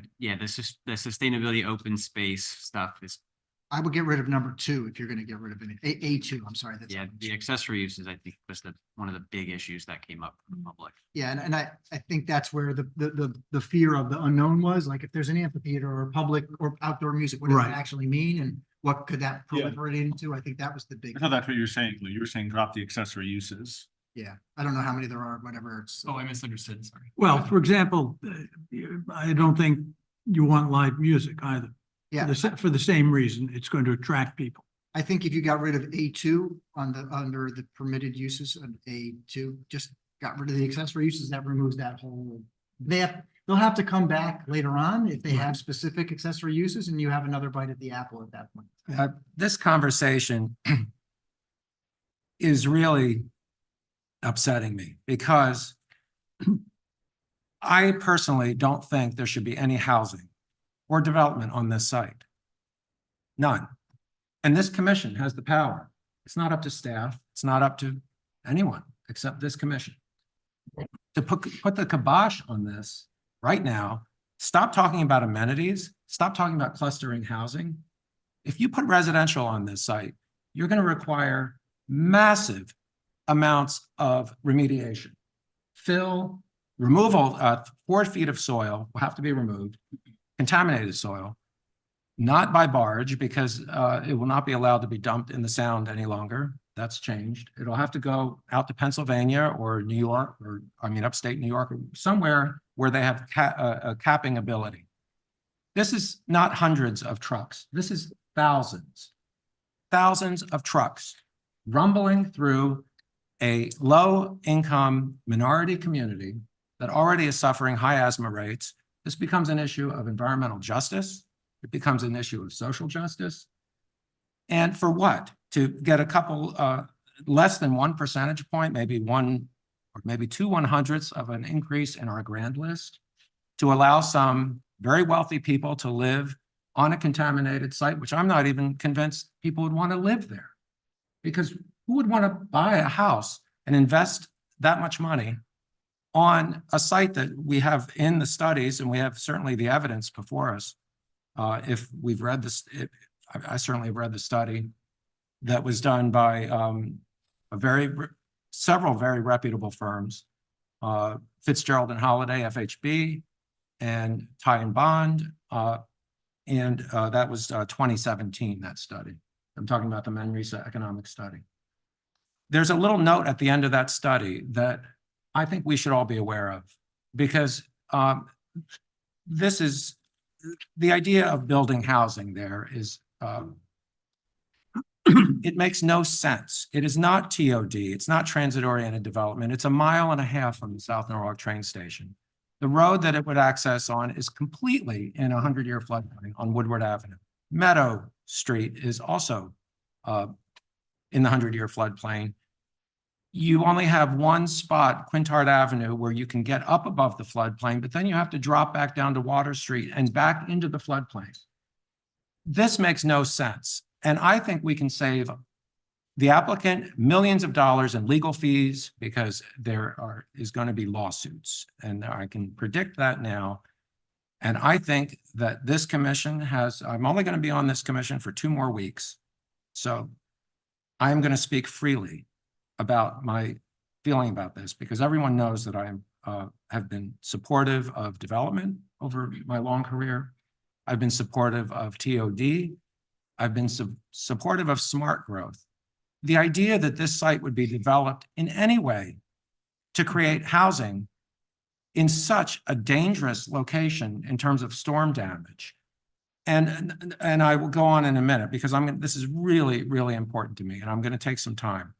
At the end of the economic study on page 89, it states that that removing it doesn't say it specifically, but it says the redevelopment of the site, but that means mostly the removal of the power plant, would have a positive impact on 300 properties that have a view of the island. Of course, that's what everybody's motivation, I think, was with the study, was to get rid of the power plant. It's an eyesore.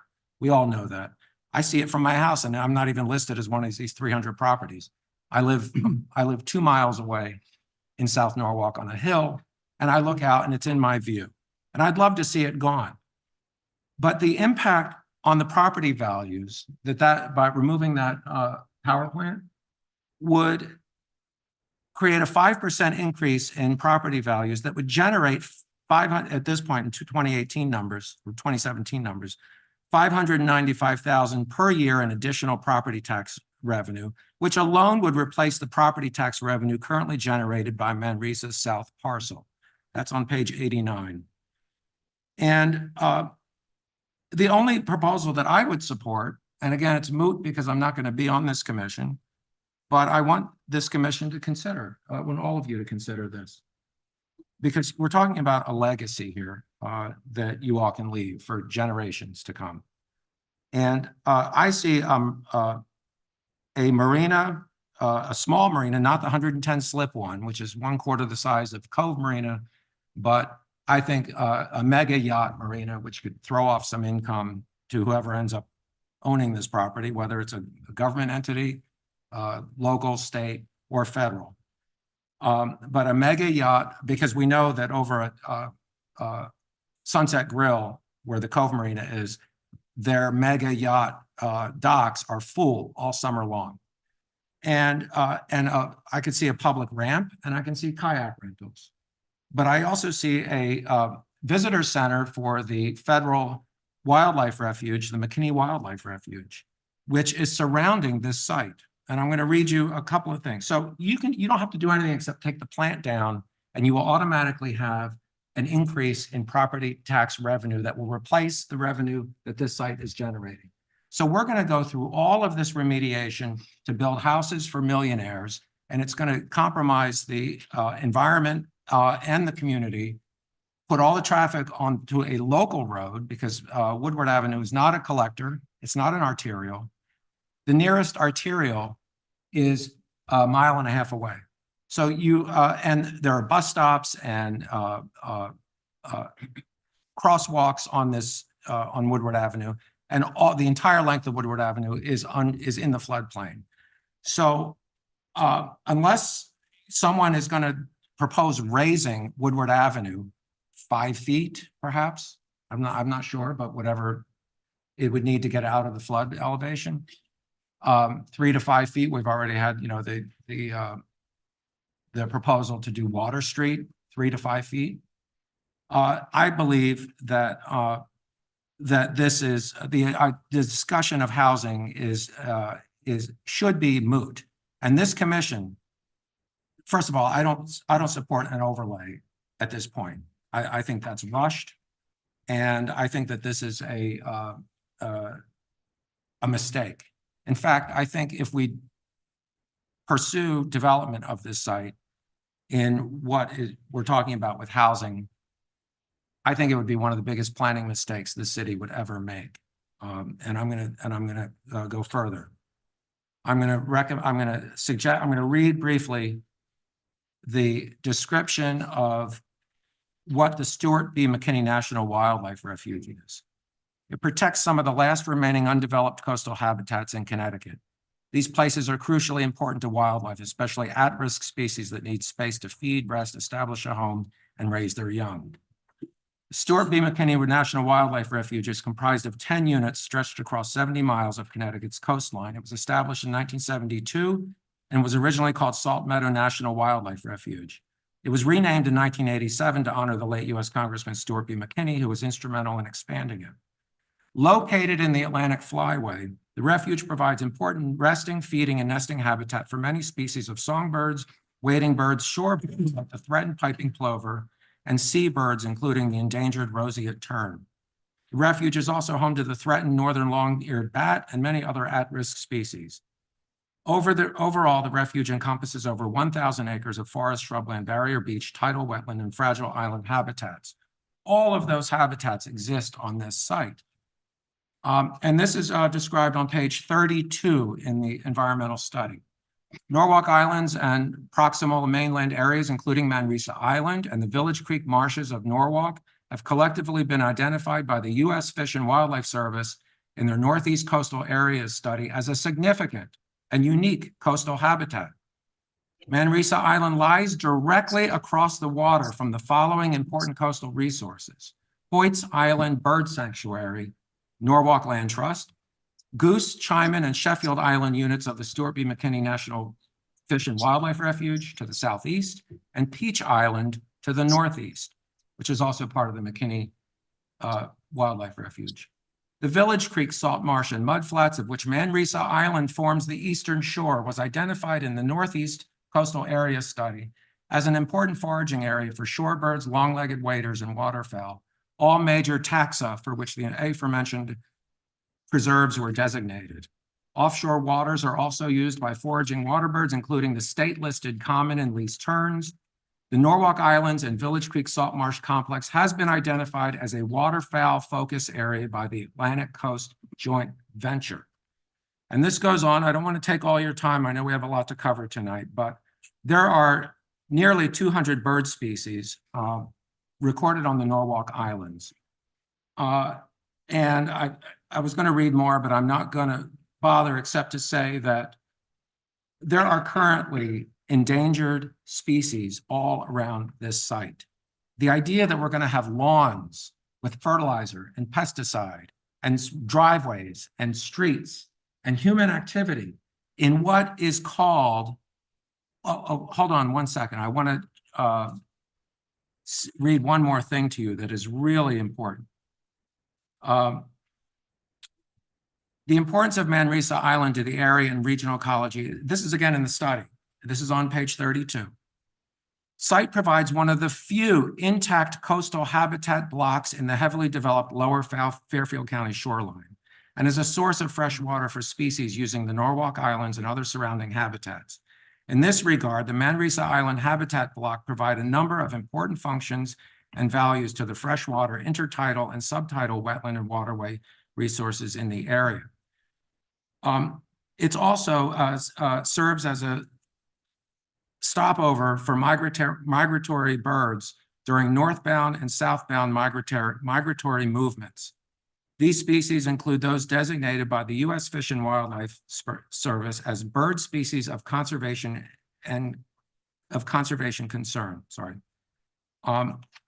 And these include common tern, least tern, bald eagle, peregrine fountain, great egret, snowy egret, yellow-crowned night heron, diamondback terrapin. Terrapin is a turtle. Additional rare species are suspected of occurring here as well: salt marsh sparrow, brown thrasher, glossy ibis, and winter owl roosts. I think Manresa Island should be part of the McKinney Wildlife Refuge. And I think the city, including this commission, ought to be doing everything to encourage that and not be even discussing overlays that will encourage development of such a pristine site. And I'm going to bring up something I'm really familiar with because I'm from New Jersey originally. Cape May County took a 200-acre site that was polluted, compromised, and basically it was a wasteland. And the state of New Jersey and the Army Corps of Engineers and the Nature Conservancy all partnered together, and they cleaned up the site. They did an ecological restoration, and they put walkways and platforms for bird watchers. Bird watching has become in Cape May the largest generator of income of any other source. $300 million a year is pumped into the Cape May County economy from bird watching. Bird watchers are generally higher income people. They come from all over the world. This could be a premier bird watching destination. We're an hour from Manhattan, not 3 hours as Cape May is. And we could have a premier wildlife asset to the city of Norwalk, to the state of Connecticut, and to the whole nation. This is of global impact. There's a bird called a red knot, and the red knots, K-N-O-T, like the knot you tie with your shoe, they are very endangered, but they're slowly coming back, and it's because they stopped harvesting horseshoe crabs in Delaware Bay. New Jersey banned horseshoe crab harvesting because the red knots feed on the eggs laid by horseshoe crabs in the spring when they are heading from the Antarctic to the Arctic. They do a 9,000-mile migration. They come right up the Atlantic Flyway, which goes right over Norwalk. And Norwalk, just in August, Connecticut, banned horseshoe crab harvesting in August of this year. And there will be a subsequent increase in horseshoe crabs, and I'm familiar with them because I have tagged them late at night on full moons in May and June for the Maritime Aquarium. And it's a miraculous thing to see. And they come up and they lay thousands of eggs, and these are a major food source for migrating birds. Again, to have houses built on a site that is the largest undeveloped site on the coast of Connecticut, in the most one of the most densely populated states on the East Coast, within an hour of New York City, this is the conversation we should be having, not housing. And the developer's not going to be happy to hear this, but the developer is making a gamble. It's Argent. I think they're called They're Argent Ventures. They own Grand Central Terminal in New York and all the air rights. These are big players. They're a corporate landlord. They're a corporate real estate investment firm. And they want to create returns for their investors who are all over the world, their shareholders. We just have to say no. That's all we have to do. Can I make one point? Yes. They could submit a subdivision application today, and I don't think you could say no for more density than they're asking. It would never get approved Why? because of the conditions of the site. But You have no dry egress. I don't think there's a dry egress requirement. Now DOT might say, based on the size of the project, they could review it for like a major traffic generator, and perhaps that comes into play, but other than that, I don't see how you could say no. First of all, I think the B designation is bogus. And I'll tell you why. When this was designated B zone, it was an accident of geography. It's just an accident of geography, much like Route 7 right of way is a AAA zone. Nobody is ever planning on taking out Route 7, although I think it'd be a great idea. Never say never. Like New Haven. Never say never. Yeah, but Route 95 is as a business zone. Nobody's proposing taking out 95 and putting Walmarts, on 95, but it has a zone because that is a remnant of the Euclidean zoning, which had to put a designation on everything. This was nobody ever imagined that this plant was going to close and it was going to be developed as a B zone. I am sure of it. And in fact, if you look at the surrounding properties, the surrounding zones for Village Creek and for Harborview, both of those developed historically. Well, Village Creek was in the 1950s as an integrated neighborhood. It's a historic district. And none of that is or very little of it is actually in the flood zone. Most of it is up on elevated on a higher elevation on rock. Harborview had one house on it 100 years ago or 120 years ago. And it was not even called Harborview. It was called Barren Marsh Island. It had one house on, there's a raised like a rock in the middle of the site. A lot of people that know Harborview know that. And it developed as organically as a community of summer cottages, which then got winterized during the Depression. It was built in the 1920s. It became an organic zone, B zone designation. So question, Mike, do we have the ability at this point in time to reduce the zone of what is designated in the map today? Because I think that's the crux of the thing which is very compelling on many fronts. Can we even do that at this point in the game? Well, I'm completely confused don't know the answer to that, staff, and smarter people will answer that. But I'm just going to tell you that the numbers that came in a letter from someone who went to the meeting with Argent came in at 385 single-family houses. The economic study had 74 houses with a B zone designation. So what acreage were they using to get 385? To me, that was a scare tactic to then come up with 184 that would sound very attractive. And of course, that's an old trick. We've seen that many times. The 300 plus is if they remediated the northern piece. Well, I don't see how that's even possible. I asked I that don't think question they would maybe- want to do that. It would be very expensive. So I don't know what the numbers pan out, but it's theoretical. Yeah, my question is only because to achieve the thing you're trying to say would be changing the zone for the rewrite that's before us. It's zone right now. I think, It's zone what, CD? well, first of all, I think the conversations we need to be having right now are with our elected delegation at federal, state, and local level to look at possible options of having the federal government purchase this and make it part of the McKinney Wildlife Refuge. Sure, but And in the meantime, yeah, we can send out a message that we are not going to approve housing here. This is, it is, the housing, it goes against all of the deep regulations. I'm just It asking. goes against all the city regulations. Practically- Yes, I know, I don't mean to be arguing. No. I'm just, The argument, Bill. I'm just saying that just to be talking about overlays at this point and sort of encouraging a master plan that's going to include housing and marinas and all of this is crazy. It's just crazy. And I hear all of it. and I'm just I asking practically, what can we do to make that reality?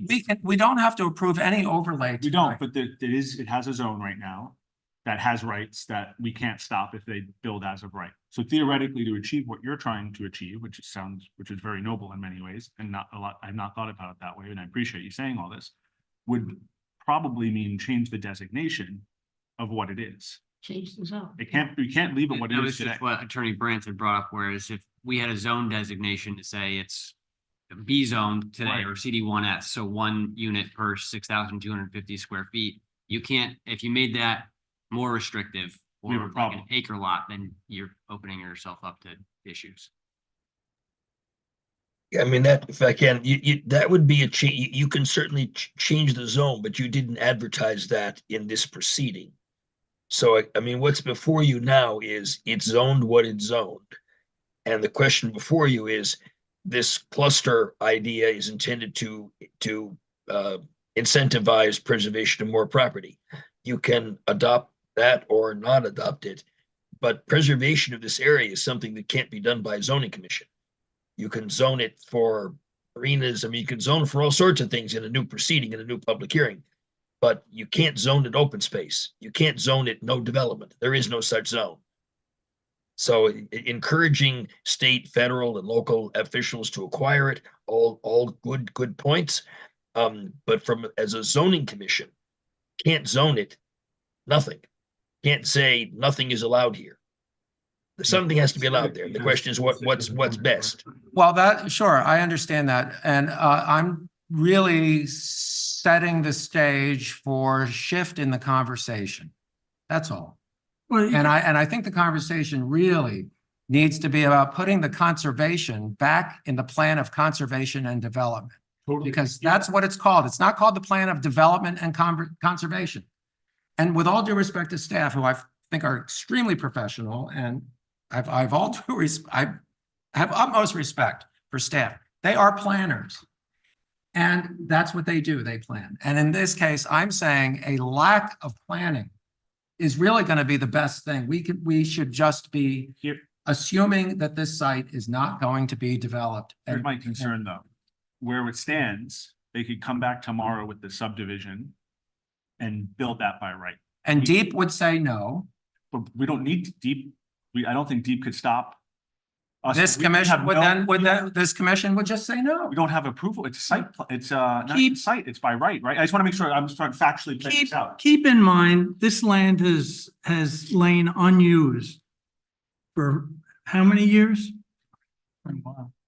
Yeah. 2012, Yeah. 2012 is when. There the does plan- not is when the appear to plan- be any interest years. in doing the things that Mike is suggesting. The federal government has shown no interest. The city has shown no interest in purchasing this land. The state has shown no interest in purchasing this land. I don't think anyone's asked the Wasn't federal really government. advertised for sale. Honestly, I don't think a lot of people knew that NRG was putting up their for sale sign. Well, I would be really disappointed to know that if the city knew it was going to sell for $4 million, that they wouldn't have just bought it I know. and Steph- sat on it. I know. Yeah. The problem is with, and again, this is probably beyond this conversation, but it sold for $4 million for a reason. Yeah, because it's polluted. Yeah, you assume that liability upon the purchase. Right. Absolutely. But if you do nothing to it, there's not that much liability. I mean, It's been the- there for the- 22 years. The plant needs to be taken down and the site needs to be stabilized with capped soil.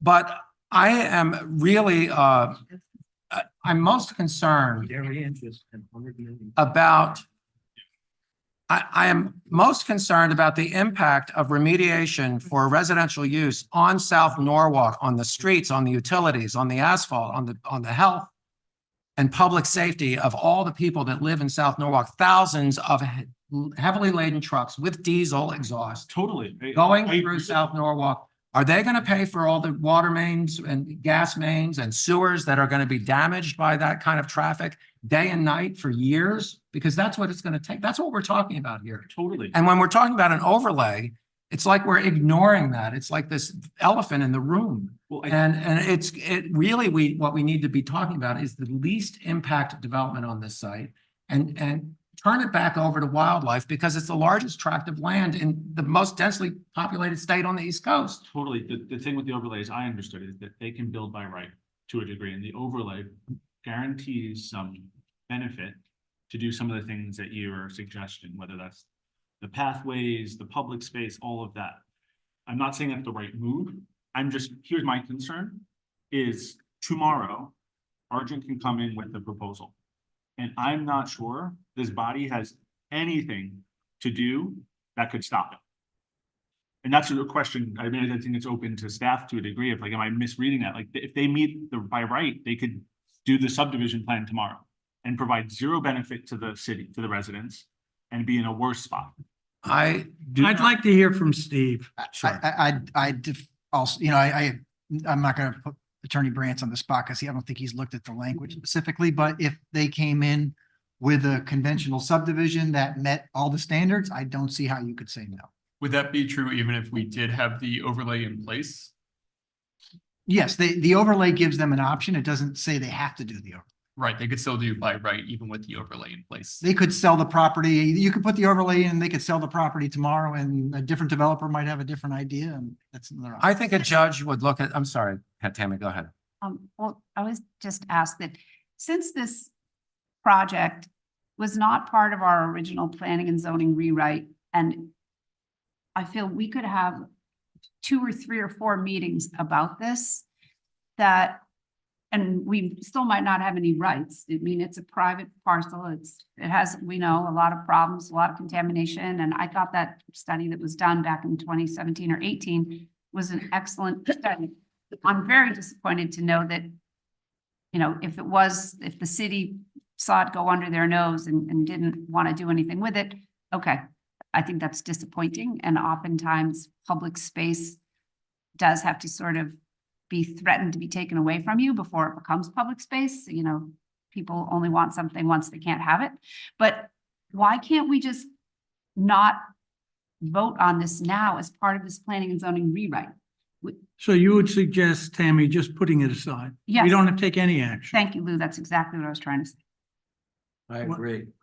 That's kind of the Is there- point I was trying to make, is that. A lot of words. You could have made it with a lot less talk. Well, I want to talk about legacy here and Yeah, but on that point though, like, I think if the points that you're making should not go on her end, we should think about the next step beyond that, because where we are today is it's not protected.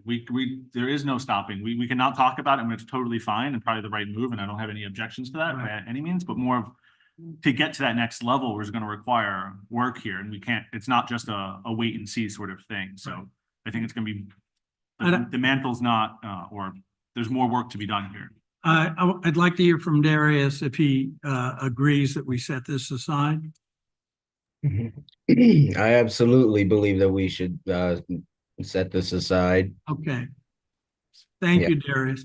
And I want to just say one more thing, that there was a time, and I'm sorry, but this is, I guess, the last time I will probably be speaking before my 15 years serving on planning and zoning.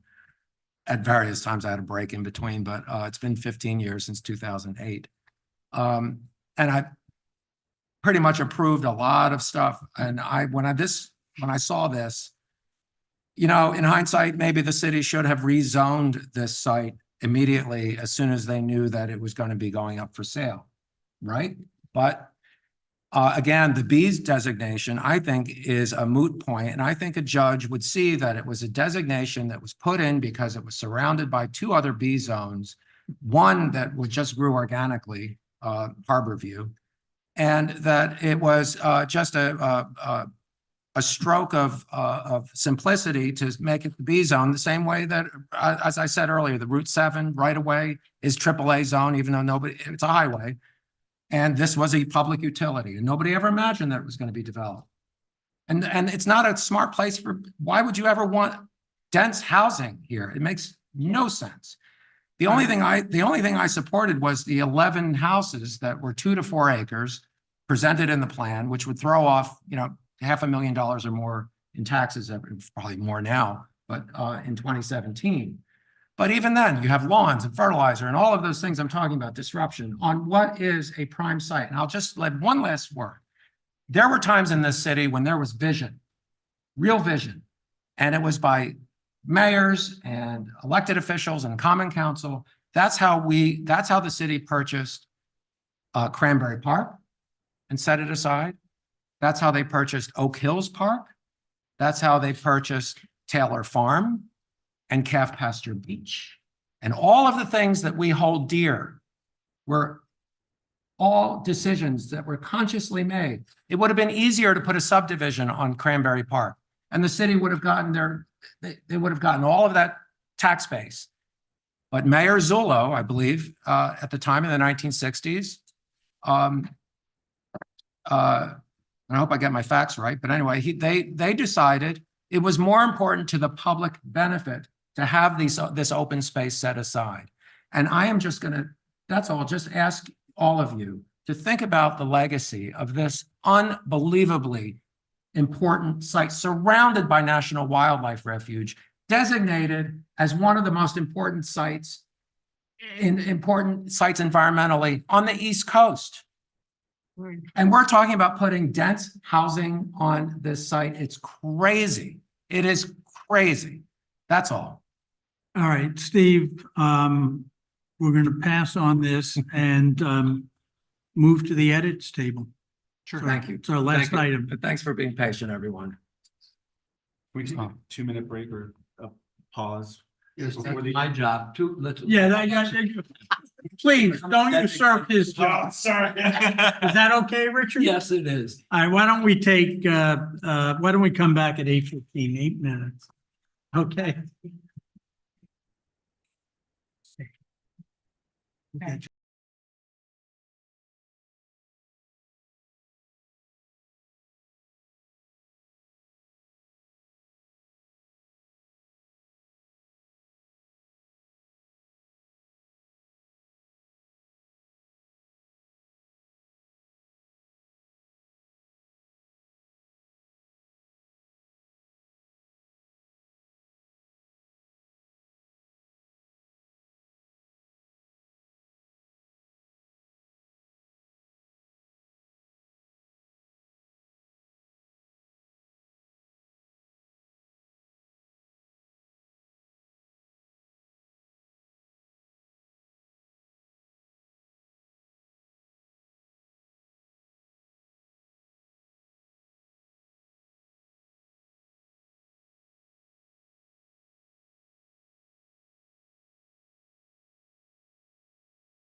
the meeting.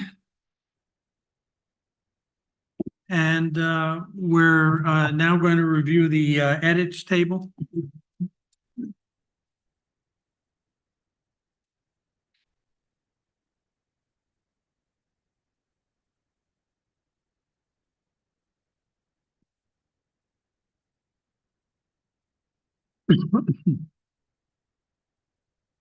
Nick, you know your camera's off. Oh. Oh, I have this camera and my laptop on. Thank you though. Can you go up just one more, Steve? How's that? That, I can read that. I can go that. Richard, you okay with that too? I can blow it up on the screen. Oh, okay. Yeah, you can do That's as Right. wide as I can go on my that. screen. Just pinch it out. Okay. So what you can see, so just for everyone's benefit here, this is a table similar to the table that the commission worked off previously where they looked at different edits based on page number and article to kind of make it simple for folks to follow along. These were comments that came in as part of the public hearing process, so post referral of the document. First item is it's the same concept and same, sorry, I didn't scroll too far. Same concept and same idea, but just cleans up the language. This language, the language on the left came about as part of the industrial zones rewrite. And there were some contractors and commercial businesses that did not want to if we did the rezoning, did not want to get, so hampered by the change that they could not, modify, retrofit, make changes to their site. So what this language does is clean up the language on the left and still requires a special permit for them to come in and change things around, but just gives them a little bit of flexibility and a little bit of hope that you might reconsider some different things on the site going forward. Is this in the same vein for the heavy industrial sites? The same speaker, with the Divine site and like, does this also apply to them up there? No, because okay. it's only for properties that were zoned industrial 1 or restricted industrial. Gotcha. But Nick, there is language to address that as well. Okay, we'll get to it. My understanding is that you and Attorney Suchi have agreed that this resolves it compromises and resolves Mr. Terzian's concerns. Yeah, I should say there is some properties that are going from the I-1 zone as into the new CD4W, so it would apply to them as well. On Commerce Street, Like the Wall Street, the south of Wall on Commerce. south of those two properties up at the top, the Yeah. head of the Harvard properties. I did, yeah, and as the chairman said, I did speak with Attorney Suchi as well as another attorney who represented a couple other folks in South Norwalk, and they were fine with the language change. And they had initially raised oppositions. I think they're happy with what we did. Gotcha. So- That includes like the Divine or. Are we fine with this Yeah. change? I'll just add one statement to this, please, is that I see businesses like Terzian and Divine and O&G as they spoke, even though they weren't speaking directly to this language, as essential businesses to Norwalk and to our local economy. And they provide raw materials to contractors. Hundreds of contractors a day are supplied raw material and for construction and renovations, which are happening constantly. Agreed. And if they all these trucks have to get on a highway and go to Bridgeport or wherever to get their materials, They can it support is you. adding traffic, it's adding pollution. So this is actually a green thing to do is to support these local businesses and like Terzian. And if they didn't exist, I believe the city would actually think about subsidizing these kind of businesses because they're so important. They also help the city because they paving jobs, paving contractors, all the work that the city does, they also get their materials at these suppliers. And as offensive as some people may find these uses, they are in places that are historically have been industrial for well over 100 years. Norwalk was an industrial city. And the hundreds of companies employ thousands of people. And, you know, as fancy as Norwalk has become, I guess, over the years, we are still a blue collar town. That is the backbone of our economy. That's what keeps everybody, that's what it keeps lower income folks kept with opportunities. And it also provides income for the numerous delis and supply companies, electrical supply, plumbing supply, roofing supply, all of these. It's an entire ecosystem, or I should say an economic ecosystem that is provided by these businesses. So I am glad that staff has worked with them on making it less difficult for them to operate. Thank you. Is there any objection to this? No. And let's move on. No. Next one is a recommendation from the Conservation Commission. The current regulations restrict what can go in the front yard. The Conservation Commission said we should be supportive of EV charging stations, so we would recommend allowing the EV charging stations. I apologize for the typo. I thought I did a spell check, but apparently not. So the idea would be to allow EV charging stations in the front yard as a permitted structure that could go there, and the corresponding page numbers would have to get reflected for each of the zones. Again, any objection? No. Well, okay, EV charging stations for public buildings? No, this is for No, private homes. Private homes. And in the front yard? Yeah, so it's going to be, this is private, so it's not thinking about like this massive structure. It's usually a box or some kind of item that runs off of it. Yeah, they're relatively small. They're like yay big Yeah. and have like a Right. plug. Typically, It's they're like a next to plug the that comes- garage in like a single detached family house, so it'd be like in. Enclosed, not outside. No, they could Exposed. be outside. It could No, be they like, can be outside. it's just like a junction box, pretty much like on Yeah. the side of your house. See, like an electric meter Yeah. picture. So if like someone has a house, and the driveway doesn't go through the side or through the back, maybe they don't have a garage, but like they just pull up like to the front of their house, like it would give them an opportunity to be able to charge their car in their driveway, essentially. That's how I see it, at least. Yes, exactly. I don't know, I'm just thinking about liability. No. No. Wouldn't be any. Such as, Fire.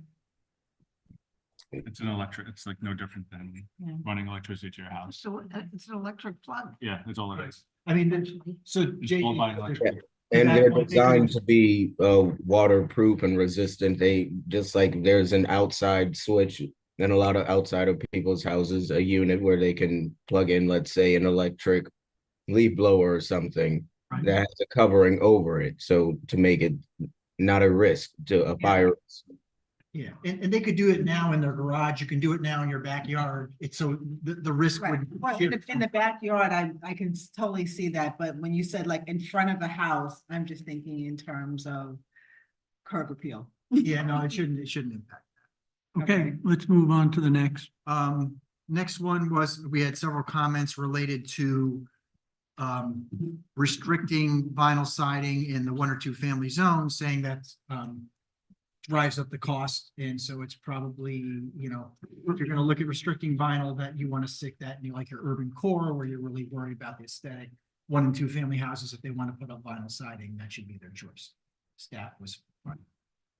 I support that, but I'd also, I'm not sure if it's elsewhere in this edit table, but having horizontal aluminum siding as well in residential zones. So not like shipping container where it's like vertically oriented, but they make aluminum siding that's that looks just like, you know, wood or vinyl. It has, you know, qualities. I think it's also appropriate in residential zones, but I'd advocate that we just have it be horizontally oriented, like imitating similar materials. I add another frankly to phrase that. You have that? Yeah, I think so. I think as part of some of the materials that you could use, I believe they put aluminum. And so we could make it some sort of PL that says permitted with limitations provided it's horizontally oriented. Okay, You know what, could I just interrupt on that, please? Housing, building materials, styles evolve over time. Think about the new metal roofs that are very popular now. They go vertically down the roof. think about black mullions versus white mullions, many things. Much as I appreciate aesthetics and, you know, a congruous look, I think we are micromanaging by saying stuff like that. And even if you take it back to improving your home in the flood zone, for example, if somebody had old cedar shakes or cedar siding and they want to better insulate or protect their house, they might put vinyl siding or aluminum siding on top of that. And some people can't tell the difference. And when I show a house, I say, oh, vinyl siding, aluminum siding, cedar siding. Oh, huh? You know, so we're micromanaging, I think, and I don't think we should do any of that, even though I might appreciate it myself because cedar siding is really beautiful, but it's Yeah, I not mean, our as far problem. as I know, the form base or the materials does not apply as far as. So single families, you could do whatever you want. Thank you for pointing that out, Brian. I was kind of thinking single or you know, Okay. duplex. So no objection to this? Right. Incorporating this aluminum. Right. Let's move down. The next one, I think the chairman addressed at the beginning, where we will table conversation related to Merit 7 for another day. Right. This next change, and Brian could speak to this better than I can, deals with changes that came in or recommended changes for the East Avenue Village District, which is a separate village district north of exit 16, actually right where we're sitting right now.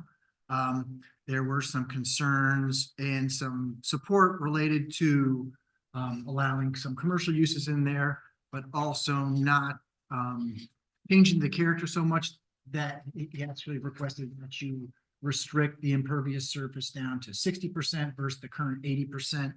And then, Brian, why don't you touch on them? Yeah, so this was from Brad Craighead, who does a lot of the some of those historic preservation developments that you see on East Avenue. So the two items that he had expressed support for most of the changes, and then just kind of want clarification on a couple of things, which were making sure that there's a little bit more open space in the East Avenue Village District. So as proposed, we provided text to reduce the amount of impervious surface coverage from the 80% that's allowed under the proposed regulations down to 60%. And then as far as recreation area for the residents, a lot of the time what you see is some developers put recreation area in and they put it interior to the building. He had requested that at least some of that should be outside of the building on the first, pretty much the ground level. So we put in some language in there to say at least half of it has to be on the ground level, so that they could have some outdoor space for the residents. And then we threw in to delete some existing text that's in there. So as written, and this is a copy paste from the current regulations, you have one density if you're doing just straight residential. And then if you do a mixed use, so if you add in some sort of commercial use, for some reason, your density goes down. So we said, let's delete that and just have everybody play by the same density, regardless of what the uses are that you're putting in the building. Okay. Are there any objections? I have one question. I have no objection, but when we talk about impervious surface, when we're talking about pervious paving, so impervious means no water goes through, just to be clear. Like asphalt, concrete, roof, that's impervious. There is pervious paving, it's getting more popular, asphalt that lets water percolate through. You know, it's like peanut brittle, I guess, would be the closest thing I can think of. But that would not be counted as impervious surface, is that correct? Correct. Even though it's paving, and in most people's minds, that would be impervious surface. If it's pervious paving, it would still be paving, but it would, I just want to make that clear. Right. Right, so we're encouraging, if someone needs to increase, let's say a parking area, they can do it with pervious paving and exceed the coverage because it's not going to be counted as impervious. Correct. I think you might, at that point, as the commission, I think if that came in as part of like a site plan application or something like that, I think you could then put like a condition on that they have to maintain that, because sometimes Yes, if those aren't maintained, they become impervious over time. right, great, thank you for that. Okay, let's move on to the next item. Sorry, quick question on that. We are allowing stores in the Like you can put, Yeah, so we've opened up the uses. What you see now when you drive down East Ave in the East Avenue Village District, it's not just medical office, chiropractors, dentists. We opened up the uses so that you could do retail, small restaurants, things like that. Hopefully get people to actually walk. Maybe they go to the doctor's office and then they walk next door to the restaurant. hell from City Hall, it'd be great. You guys have something. I would love that. All right. We'll call it the Um, Brian Amendment. Next one was a comment about the EVTZ. We went through that already. The next comment was related, I think came in someone asking about, oh, yes, this was related to conversation that came in about Harborview Ave. Harbor Ave, I keep saying Harbor Ave, where there was the request to include the property on the corner that makes that bend to Harbor Ave. And we allowed that to be included in the CD4 zone. But we had put in a stipulation that within X number of feet of the zone to the north, which was a less dense zone, that they had to have a buffer of buffer setback of reduced height. This is just a clarification of that. If you can see the red text is the change. Yeah, that was a nomenclature issue. So we had it in there, but when we moved the nomenclature zones down a number, it didn't make sense anymore because that wasn't flagged. So this is just kind of re-putting that back in. Sorry, I jumped ahead. I was talking about the next one and Brian went to the one. Just to confuse you further. They're both the same. It's the same basic property we were talking about, but two different questions. Any objection? Agreed on both. Okay, Okay, the next one is a comment from the Conservation Commission. They kind of asked why, how come we excluded the requirement of street trees within the hospital zone and the marine commercial zone? We didn't have an answer for that, but so our recommendation is to put that same requirement in for those two zones as well. Good catch. Next one's mine. The marine commercial zone doesn't have a picture, so we want to add a picture. Make it consistent, so we'll tell them to come up with a picture. Object. You have to draw it. I'm gonna say that too. The next one is related specifically to Divine, and it also applies to the ONG property. Both those properties will be proposed as part of the CD4W zone. The existing zoning regulations, so this is where the distinction comes up, and I think there was a misunderstanding by the ONG at the last meeting. ONG currently is not in the CBDW zone. They're in the CBD zone, so they're already legally non-conforming. Whereas the Divine property is in the CBDW zone, and there was a clause in the CBDW zone that allowed water-dependent commercial uses in that zone to exist. So staff is in agreement that it probably makes sense to put that clause right back into the use table and just allow that in the 4W, then that would make the Divine property legal and would also make the ONG site legal as well. Okay. The Divine properties on the west side of Commerce Street would not be part of that. Then they have 2 or 3 properties on the other side. I think one, there's like piles of soil, and then they have pallets of materials there. That rezoning of that came about as part of the industrial rezoning as what council wanted to see for that area. So staff would recommend that the zoning proposed remain for that. They can continue operating as they are today with 0 restrictions. If they change in the future, they have to change to something conforming. I'd like to say one thing to this. There was a comment, I believe it was by the ONG person, although it doesn't really matter who said it, but I remember them suggesting that allowing higher density residential in the CD4W, I believe, was going to create an economic incentive for them to be pushed out and for replaced with housing. And I want to just bring up a point that I brought up on Water Street, even though that's a moot point because we're not addressing Water Street at this point until we have a plan for the road being raised or some improvement there on drainage. But the intent was to hopefully monetize those properties so that the water dependent uses could continue with a partial redevelopment of the properties along the street with higher density residential. Do you recall that? I just want to put that on the record that it was never anyone's intent to replace any of the. That was the whole water premise. uses. It was in order to help them survive, if anything, because they would have that ability, and they most likely don't need the entire site to have that water dependent use, but that we were going to help them actually stay in business. So I think that fact was lost by a lot of folks who spoke during the public hearing. And I just wanted to put that on the record, and that that was the intent, and hopefully that will be realized over time, is that we're not seeking on replacing any water dependent uses, but we did want to encourage them to survive. Yeah, actually, in fact, the marine commercial zone, when it was first created, they added in a multifamily residential density. That was the first time that they added in for that purpose. Yes. And clearly the density chosen might have not worked. Right. As we see on. Yeah. Okay. Is there any objection to this one? No. Just to clarify, it's adding special permit for industrial uses in CD4W, is that right? Just this red in the text in the red. Okay, thank you. Okay, Yeah, no objection. good. Let's move on. The next two rows 15 and 16 are the same issue we just discussed. There's nothing to discuss here unless you want to discuss this regulation. So what we did with the table, just so we're clear, is had edits as well as public comments. So we responded to those. Doesn't mean we always made a recommendation for change. This one very lengthy response from staff does not have any suggested changes unless you felt we needed to discuss it further. No. Let's move on.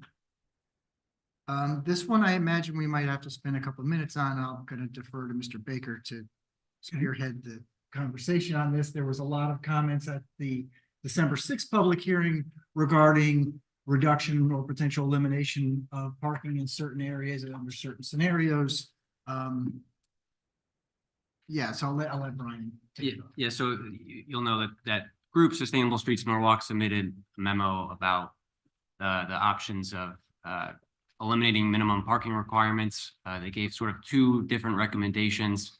One was a zone-based elimination of parking, and the other was based on proximity to mass transit stations. So what I did here was I took those two options and kind of formulated text based on each. So option one is the proximity to a train station, which is already in the existing regulations. Sustainable Streets Norwalk and the 10 or so folks who spoke on behalf of them suggested increasing those percentage reductions for new developments in those areas.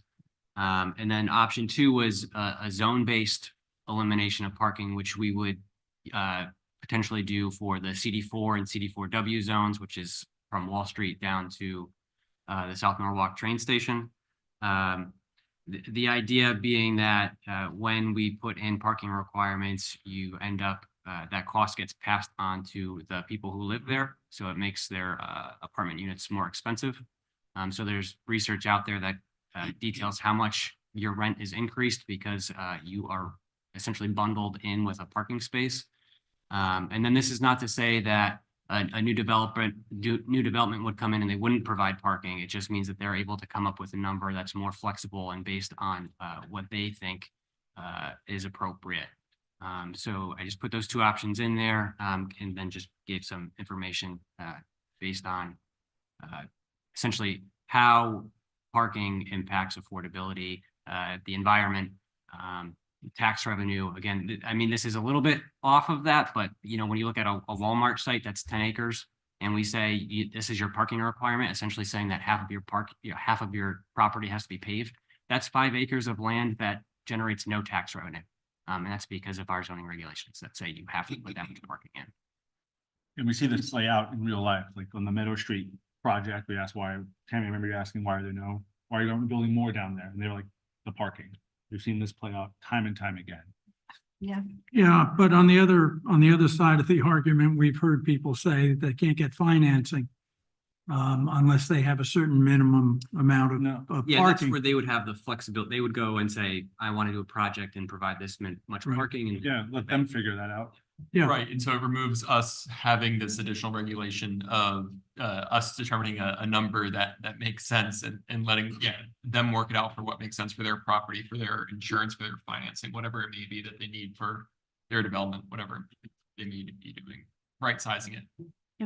One thing I think we might want to consider though, particularly in Sono where you have a lot of restaurants. I don't know how many buildings are going to be torn down or rebuilt down there. But if people that want to patronize those restaurants can't find a parking space, and they're not all going to walk there. I mean, I think we did have a number of young people that came and said, oh, they would like to walk or bike everywhere, but that's a small percentage of the population, and people that are going out for dinner want to drive to the restaurant, find a parking space easily. And so maybe I don't want to like micromanage spot zone these things, but when you're in the commercial zones that have a lot of small businesses, they need parking or else people aren't going to patronize those businesses and then we're going to have empty storefronts. It's different. Walmart parking lot, which was full all the time, by the way, PS on Connecticut Avenue. It was never not full, but Yeah, the problem is when, so for example, if you're on Washington Street, you're in Wall Street, and you're in a historic building that has 0 parking on site. right. Say you had a retail use in there, and we say, all right, a retail use has parking of 1 per 200 square feet of floor area, and that retail use goes out of business. And a restaurant comes in and says, I would like to open up a restaurant here. Now we're in the position of saying, well, you need to come up with X amount of more parking spaces, and they can't. There's no parking on their property. That's why we have probably more vacant spots, because companies want to come in. So we already have the problem, in other words. Are we fixing it? I would think so on a number of fronts. Maybe. I don't know. To respond a bit to what you were saying before, I think we do have a good amount of like parking garages in and around the Washington Street and Wall Street areas. Something I found I actually took for the first time a week or two back was the Wheels to You bus. I don't know if anyone's tried that before, but it's $2 and now it picks up in door to door most of Norwalk. Like they just expanded the service and they're working on expanding it more. And yeah, it was awesome. I took it bar hopping the other night and it was great.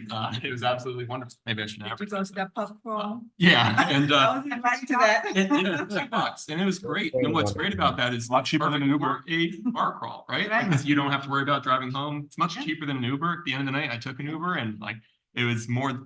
That Uber ride home was more than I paid going all between All different your- bars. Well, Yeah, and so I think that there's some good parking options for those that want to park, but I think expanding some of those other services, and this also puts more demand on TMP to improve those services, which I think Right. benefit a lot of people. I don't think a lot of people know about all the parking garages around the city because there's not enough signage. Yeah, no, that's something that Yeah. people are inherently lazy. They want to park as close to wherever they're going. And I don't think you're going to erase that out of human nature, even with all the good options. But anyway, There's, I think it's sweet. there's a couple of points I want to make on this issue. One is the House and Senate and the US House and Senate just last week introduced 2 bills to limit corporate landlords from buying properties and or over a certain amount of properties. New York Times had a front page article, and this relates to parking, and I promise it'll be just a second. New York Times had a front page article probably a month ago showing in Charlotte, North Carolina, 50% of the houses in a lower income, high minority neighborhood were bought up by corporations, corporate landlords, hedge funds, and to turn into rentals. And they're not passing on the savings of having, let's say, less parking requirements onto their tenants. Because they are in business to maximize their profits to their shareholders. Point I brought up earlier about Manresa. And so if we eliminate parking, let's say within the certain distance of the train station, parking requirements in order to make housing more affordable, if properties are going to be bought up by corporate landlords, which is a trend, and it's a really scary trend. It's happening because they pay cash and they outbid folks. And this is happening in my neighborhood. We have landlords, we don't know who they are, And they're breaking all the rules. They really don't care because they're just trying to maximize their profit. And they don't care if people are parking all over the front lawn or, whatever. So I would just suggest perhaps going a little slow if we're going to be talking about eliminating parking requirements for residential zones. And I believe we're not at this point, which I think I think we can eventually, but we need to make sure that we are not just going to be maximizing profits for corporate landlords who are not going to pass the savings of reduced parking on to their tenants, because that's not guaranteed. Even though on paper it looks good. I certainly agree with everything in the Sustainable Streets memo, and I'm all for it. There actually has not been enough time for the cities that have reduced parking requirements to do studies to see the impacts. It's really about 10 years that this has been a growing trend. And really, I could find no evidence, no studies that went back and looked at the impact and just to see if it actually did lower housing costs and encourage more affordable housing. So the other issue I want to bring up is spillover. When parking requirements are reduced, there's no guarantee that someone who wants to live a car-free lifestyle is going to be living in these places. And it's, more than likely that someone who has a car or two cars will be renting a house, let's say, or buying a house that didn't have a parking requirement. They're still going to want to park their cars, and it's going to create spillover, it's called, into nearby residential neighborhoods. So we're going to have to either decide as a city, which I know that there are certain people like at TMP who are not supportive of this, but the residential parking permit issue that I know Anna, if she was here, would be bringing up because she, it's a important topic in East Norwalk where she lives. And the spillover is an issue. And in my neighborhood in South Norwalk, in Golden Hill, we do have people who do long-term car storage, and they gather trash and leaves, and the street cleaners can't come by, and those cars sit there for weeks and months. And they're basically, I think, people that live in South Norwalk in apartment buildings who have an extra car, and they just park up in our neighborhood, and there's a lot more cars than there used to be. So I think that we just need to be conscious of the impacts on existing neighborhoods. And but I do think that because what Sustainable Streets was asking for was really a wholesale elimination of parking requirements in residential zones and on all other zones. So I would be less supportive of the proximity to the train station, considering all the residential neighborhoods that are. And more supportive of the CD4. Yes. Yeah, I mean.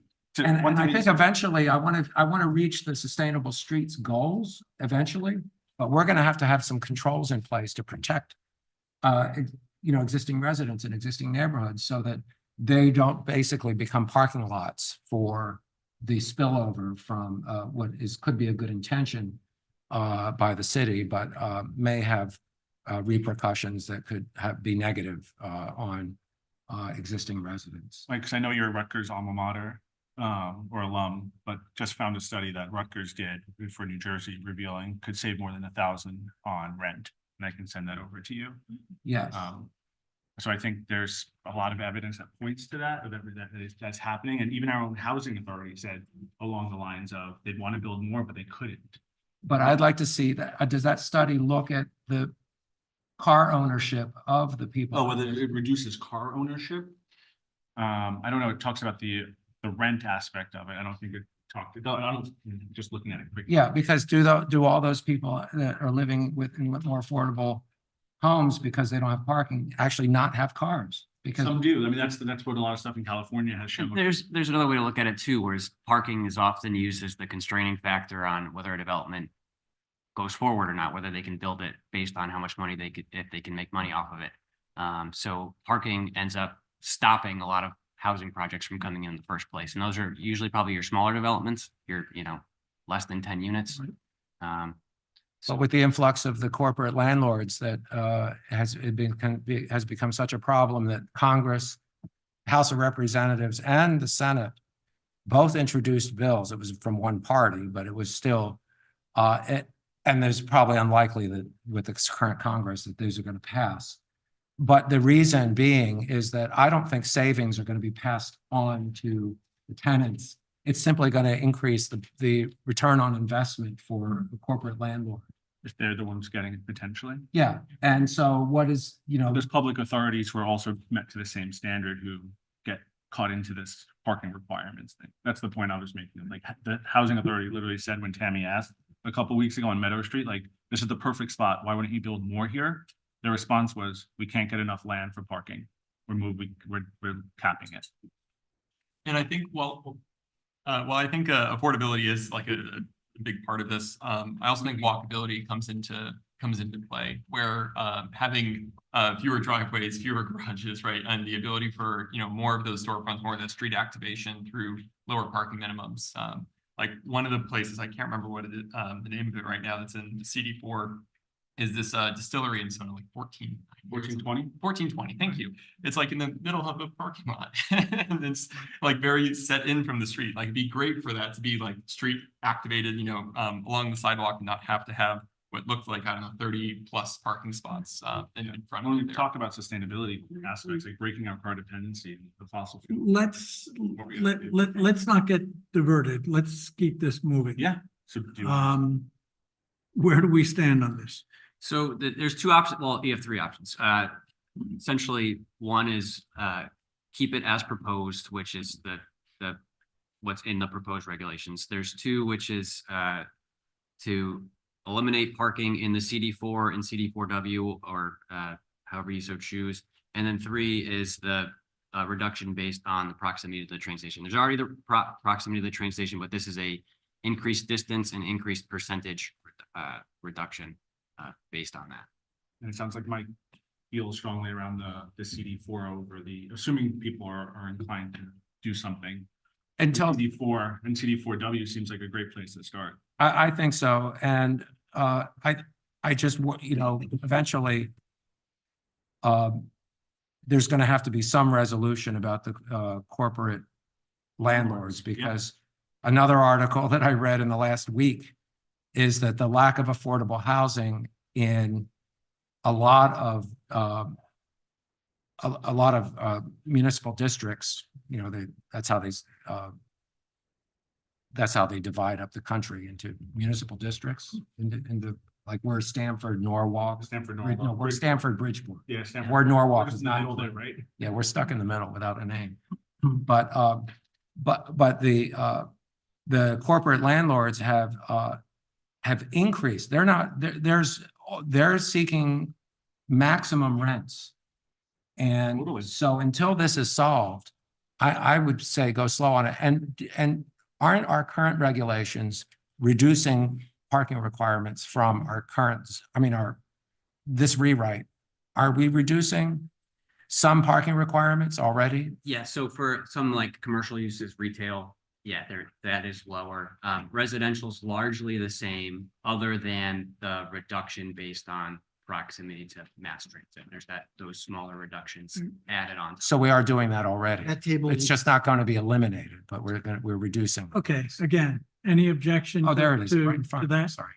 Which one? So we're saying See this in front of me. Option 2, Option- we're going with? option 2 CD4 and CD4W works for me. works for me.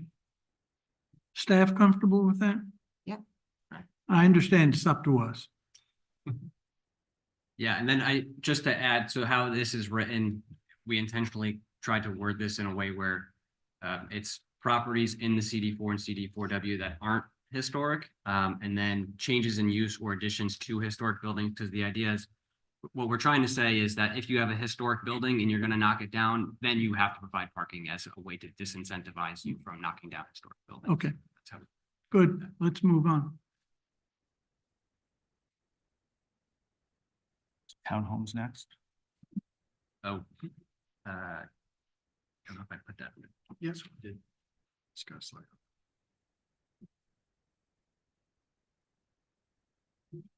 that the same one? This part of the same, Brian, or? I mean, we could adjust that. So, the other one Line was, 23. yeah, so there's, townhomes. Right now, we have it in the regulations as 2 parking spaces per townhome. So a suggestion was brought in to say, let's lower that, anywhere between 0 and 1, and then we'll put it into your field on what you, if that's appropriate, 2 is appropriate, what do you think?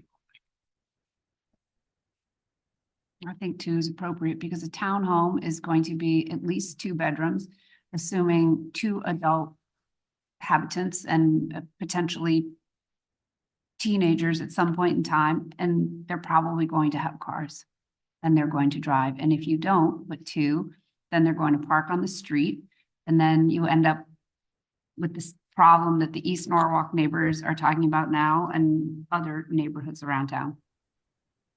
Is this individual townhome or clusters? So these would be, so yeah, you'd have at least 3 attached for it to be a Right. townhome. So it'd be 3 attached units at The least. thought there is, reducing the parking may actually encourage the building of townhomes, which hasn't historically happened in Norwalk. We've talked about this missing middle, and it doesn't exist. And we And- haven't done much to encourage it in this rewrite, and we're pretending that it's not a problem. And this seems to be one of the places to continue to try to encourage smaller footprint properties, people coming from different locations. My neighbor just moved in. I'm in a single family resident. They're 2 adults and a kid from the city. They have 1 car. They have no intention of buying a second one. Like, How long have they lived here? about a year. Yeah, we're also a 1-car household, and it's with townhouses, I worry about the width of the townhouse that's allowed and how much the garage may take up or driveway may take up. I'm not sure if we allow like a townhouse where the garage is basically the frontage. That also like what's it called? It's like called the Halloween test or the trick or treat test, like where nobody's Snout- gonna want to like walk Snout, up and oh, right. yeah, They're and also trick or called treat. snout houses because they looks like Yeah. a large snout in front of the house. Like it's not a very interesting. good curb appeal because it's just like a big garage door, and that's like the entire width of the building. And so I worry if we make it 2 spots, you need to somehow fit like 2 side by side or like 2 cars all the way in, because I presume the lots aren't going to be big enough for parking in the front. If we even permit that, then it'd have to be parking out back, which removes the backyard. And so my thought is if we do just 1 spot or 0 spots as a minimum, people could adapt, right? If they have a lot that would fit 1 or 2 spots, right? Like we don't have a maximum there, I don't think, but But then would you have to also account for handicap parking and guest parking as well? No. not for a Not in a townhouse. townhouse. Yeah. But you just said like a cluster? Yeah, but Well, they great. count just as a single family. You don't have to provide guest parking for your. If we, maybe. I to your do point, think we if should we consider had- guest parking though, as, sorry. No, please go ahead, Darius, sorry. Well, I already, that was all I wanted to say. But I didn't hear it. I didn't hear what you had to say. Oh, well, we should consider guest parking as we are going about this policy because it's a part of reality. That's That right. people, that there are some single car households, but some single car households might also want to have guests, and where will the guests park? Street. I- I wonder, I would Well, they not, can't park I on would the not street agree because to Residents only. zero Parking. car parking No parking. for townhomes. City is. I tend to agree with Tammy that 2 makes sense. I don't think it's a deal breaker. I don't think that's what's keeping people from building them. I think 1, it is a better minimum to set if we're going to set something, if we're not comfortable with 0, just because we do want to encourage it. And I worry about some lots not being able to accompany 2 vehicles. So I don't want parking to be the reason we don't see more townhomes for folks that are quote unquote car light, right? And only have, 1 vehicle per household instead of 1 per adult or per driver. Well, I, You know, one thing in New York, you have to just drive around and drive around and drive around, and find the parking units on the street. Now, I don't understand really how resident parking passes work. You know, it's a public street, it's maintained by the public, but the public doesn't get to use it. Only people who buy houses with no driveways, who have parking passes on the street, get to use the street for parking. I don't really understand that personally. You know, I think we'd be better off without parking passes. If you want to have a car, then you gotta find a place to park it. And if you have to drive around for half an hour to park your car, that's what I you, think those neighbors. that's a consequence of owning a car. Those neighbors who have that opposition or who want the parking permits is because people who are using the beach want to be, outsiders are parking on the streets. Let's remember the streets are public domain and no one, Yeah, sure. last time I checked. Maintained by the I'm public. just explaining, not excusing. No, I Yeah. hear you. So what are you suggesting, Galen? Are you saying, are you advocating for one spot, no spots, two spots? Well, I'm saying that if we reduce the spots, if there's one spot and they choose to have two cars and they have to drive around and they have trouble parking it, It's on them. that's on them. That's that choice they've made. And that we shouldn't make it so that they can't park places because then they can't. It just doesn't fair. Some people get to, So it's just a minimum, right? Like they could build two if they want, or not buy the place if it doesn't fit their like parking needs. Right. Right. Right. And so we're just basically lowering that threshold for folks who want to select a property, maybe that only has one spot, gives Yeah, them maybe sure. more living space or a bigger Are backyard. we, Some Yeah. other trade-off. are we then The builders could decide. Sure. in agreement that one spot, At is a that what the minimum. majority of the members? At a think? minimum. yeah, I Okay. would vote for one spot. Okay, Steve, before we go on to the next, where do we stand? It's 9:00. Let's get through the next one, and then I think there's a bunch of flood ones. I don't know how many I can count after that and tell you. I'm Making looking at good my little progress. slide bar and we're about a third way. How through. many- I think there was like Oh, 75 rows. See, we can get it Yeah, done. like here. that's a lot. That's the question I'm Yes. indirectly We're asking. 30% through. This goes down to row 75. We're at 24. A lot of parts. I think some of them are clustered together. There's a lot of flood and a lot of parking, so I think you may have gotten through some of those. already. Fantastic. So, All right. Unless you want to Guys, reopen we that. can do this. Well, then let's, We're using let's- midnight meetings. let's stop talking about it and do it. So one it is. The next two, yeah, this one too, right? Oh, yeah. The next two, I think, are clarifications and similar items to what you just talked about. I think the one in row 24 kind of goes hand in hand with what you just talked about. Okay, then let's move on. Unless there's questions. Again, very similar on row 25. We just. Okay, So the red text is new, just clarifying that. right. We're not trying to, we don't encourage anybody to. Okay, Manresa, we don't need to discuss. so- Next one is moot. So now we're on row 27. This was a request that came in regarding from Attorney Blank. Had several suggestions related to CD4 zone, CD4Z, 4C, extended stay hotels and parking. Staff agreed with him on items 1, item 2, item 3. We did not go with, we modified his request on item 4 for Wall Street to keep Wall Street at 4th, but allow a 5th story by special permit. Mhm. And he requests for number 5 would allow Isaac Street, which presently allows 6 stories to remain at 6 stories, and staff didn't have any opposition to Okay. that.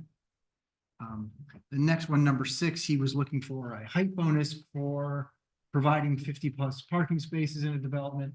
Unfortunately, there's a particular development that is required to already provide 88 public spaces in there as part of an agreement, so I don't think it's a good idea to give them credit for something they're already required to provide. Okay, so is there any objection to approving the new language for items 1 through 5? This was the letter that talked about the green, like the solar on the roof as well as giving the bonus by right? Yeah. I think he referenced some of those sustainability requirements as a cost prohibitive measure. Oh, I interesting. think that was in that same letter, or there was a second. Is the Tyvek Temple on Isaac Street 6 stories? It's 6+ in spots. How many more plus? Like It's like 6.5. And so Oh, not okay. the whole building, but like a Right. portion of it's above 6, but a portion's at 6. Right, okay, thank you. So if you approve number 6 in this 1 through 6, I'm suggesting 1 through 5. but only 1 through 5. Yes, I don't want things taller than 6-story. Right. I would go with that. Not. okay. Feeling of a mix, okay? Galen, Richard, Yes, I'm fine. Okay. Richard? Yes. Okay. JJ? Fine, Yes. okay. Good, let's move on. I'm sorry, but then would you eliminate number 6 in that block? Yes, Okay, but I didn't, nobody said that. I'm sorry, thank you Okay. for that. We had made, jumped quite a bit. We had made several changes in response to correspondence from the Ardellas with some quick changes they wanted to see in the marine commercial zone that staff had agreed to. And I think the commission had also already agreed to. This question came in regarding buffer requirements.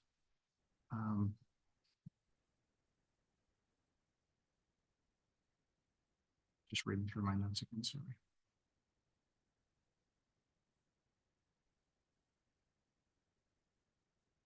Yeah, there's not specific suggested language, but then we could look at something if you're in agreement that the buffering standard that's proposed, what they're saying is just too stringent. And I tend to agree with them that I think it was 100-foot standard is too much. And I think otherwise the standard is 25 feet, if I'm recalling correctly. What area do they have in mind with this? Or are they talking about the property that abuts Calf Pasture Beach and that we were saying their building has to be 100 feet from our beach property? No, from the residential to the north. Oh, I see.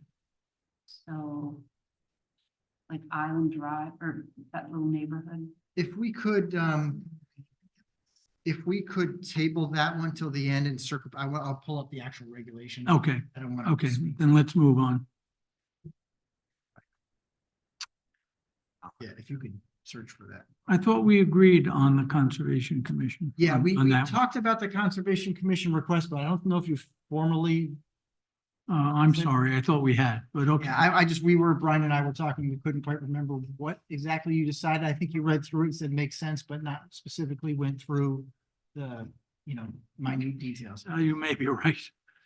Can you explain what that means? Sure. So in essence, this is really dealing with site activity that's occurring outside of the scope of a permit. So if like you're building a pool or putting in a foundation for something, these requirements don't apply. But if you just decide you're going to excavate your entire backyard, there are certain thresholds that trigger either a permit or a special permit. Or it's the same thing with the clear cutting. If you had like a 3-acre lot and you decided, I don't want to keep these 2 acres of woods anymore, and I'm just going to clear cut it, you need to come in and get a permit to do that. Okay. It's different. If you got a permit though, like if you're putting in a pool or building a new house, then those standards don't apply. So this would not necessarily apply to, for example, on Crockett Street, those 2 properties that are in the flood zone that were torn down, and they put massive retaining walls on the edges of their property, and now they are filling it in with soil. The new regulations wouldn't allow them to do that under different standards. Because there's Okay. it's in a different section. Yeah, they couldn't. Okay, That's the tricky thing about. We the all right flood with this zone one? Lifting that nobody knows about. Yeah. Oh, they raised the land, Right. And so built the on top of that, so over they're, Here is down here and they're up here. they're sitting on a Okay. hill. Yeah, that's okay, I think we can move on, Steve. I'm jumping ahead because there's a lot of floodplain. Right. Number 37 goes to Merit 7, which we decided to table that. Right. Conversation. Number 37, again, it's Merit. 38 deals with EV charging stations.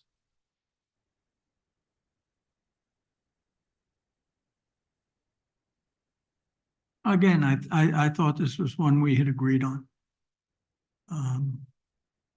In previous conversations. that EV ready just means that the wiring's in place, probably underground. Staff response. Oh, so we're on the Merit 7 one. No, 38. Is that also Merit 7? Sustainability So requirement? we're putting aside the Merit 7. When are we gonna discuss that? Sometime in the winter time, I guess we can have. January, February.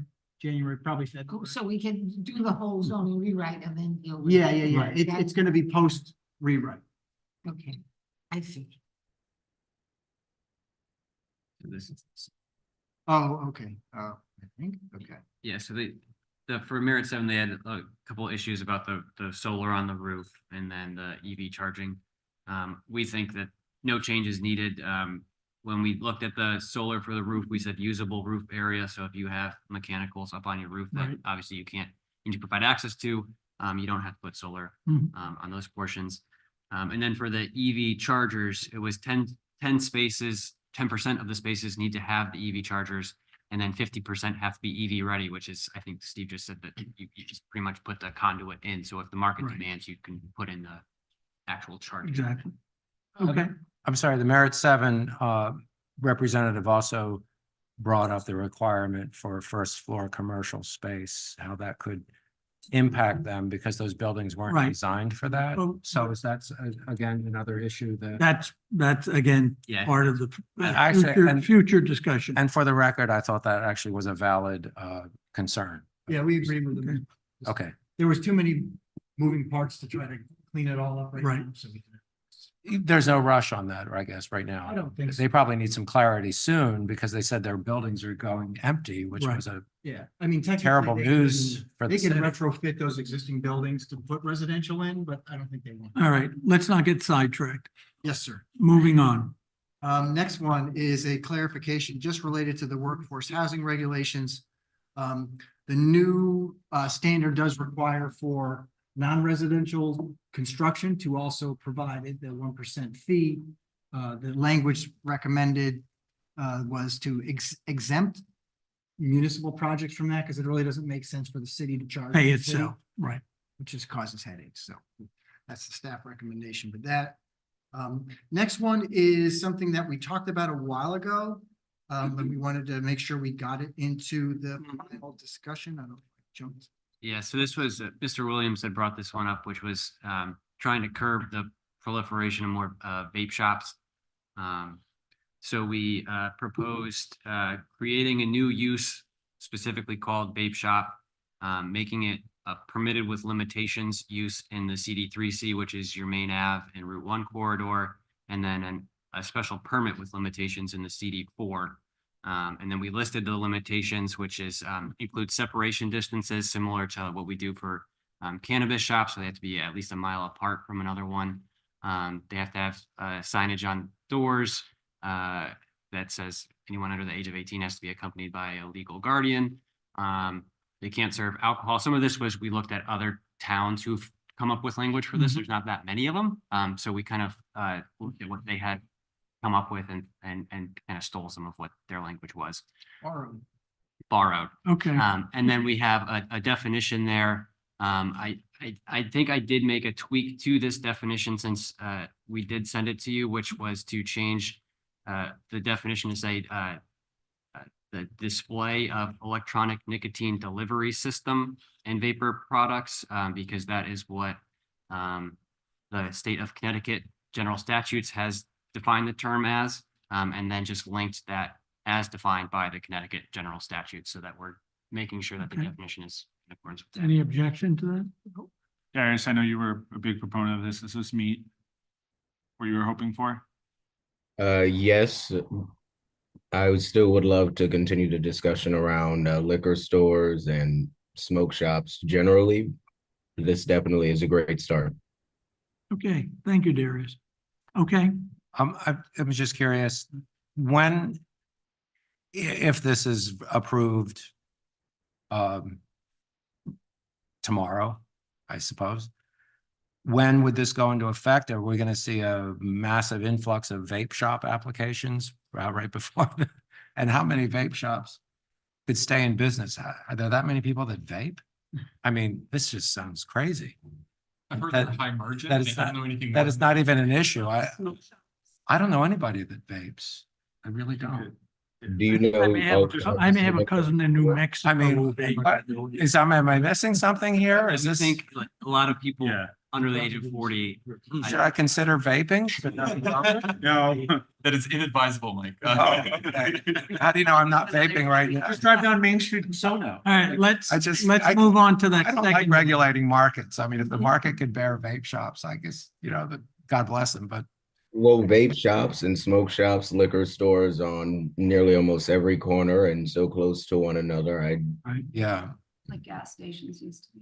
yeah. All right. Well, I'm just was asking the question about. Go ahead, what's next? This was just to show you what the language change was, but there was, I think this was a commission generated comment related to the clause in the waterfront club definition.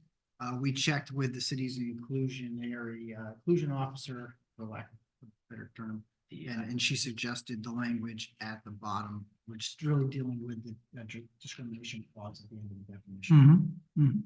So that's her text, copy and pasted.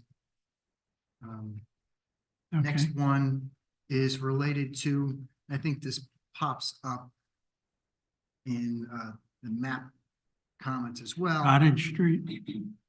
Oh, Yeah, it was related to Cottage Street. You did hear a couple comments from a few individuals that they did not want to see Cottage Street Right. upzoned. Some of them cited the fact that several properties didn't have any parking now. Staff's only response would be, well, that's because they don't have any parking is why they're parking on the street. And if you develop new, you will have to provide your parking on site. Unless we just eliminated the parking. Not for that. right. Is there any we- no, we objection? No, not. Not on Cottage Street. Did, Well, I would have, it was CD4 originally, but it's now CD3. oh, So it's going from a two-family into essentially what is the D or neighborhood business zone today, so the 1/1650 density. Right. So it does move into a two-family to a multifamily zone. But it's not the CD4 urban core zone. which is Seaview Avenue around the corner, I Right. think, right? And there are CD multifamily developments on that street. CD3. I would leave it how it is on the map today, which is up zone. Yep, there was fewer single-family developments than there were multi-family, or two or multi. That's why they don't have enough parking. The map that was, It's like, I also don't know, are we able to even entertain downzoning it based on what Mr. Branson was saying, or sorry, Attorney Branson was saying at the outset? Are we able to, I don't know that we're, We've already proposed it. That's not an issue. The only change we could make would be to upzone it to CD4 or? Yeah. Yeah. it was upzoned. It used to be Yeah, Oh, but the most recent, D The zone. CD3. yeah, you could leave it as the current, Right. consistent with the current zoning today, which would be a two-family zone, or Okay. proposed is to take it to the CD3, which is the lighter of the multi. Right. gotcha. and the map, I guess it's not going to be possible to bring it up, but you did show the colored map of the current buildings. And the majority of, this was just mentioned, I think, but the majority of the houses were already It was a multifamily. mix. It was a mix of two and multi. There might have even been a single family in there. One whole side of the street is mostly single family.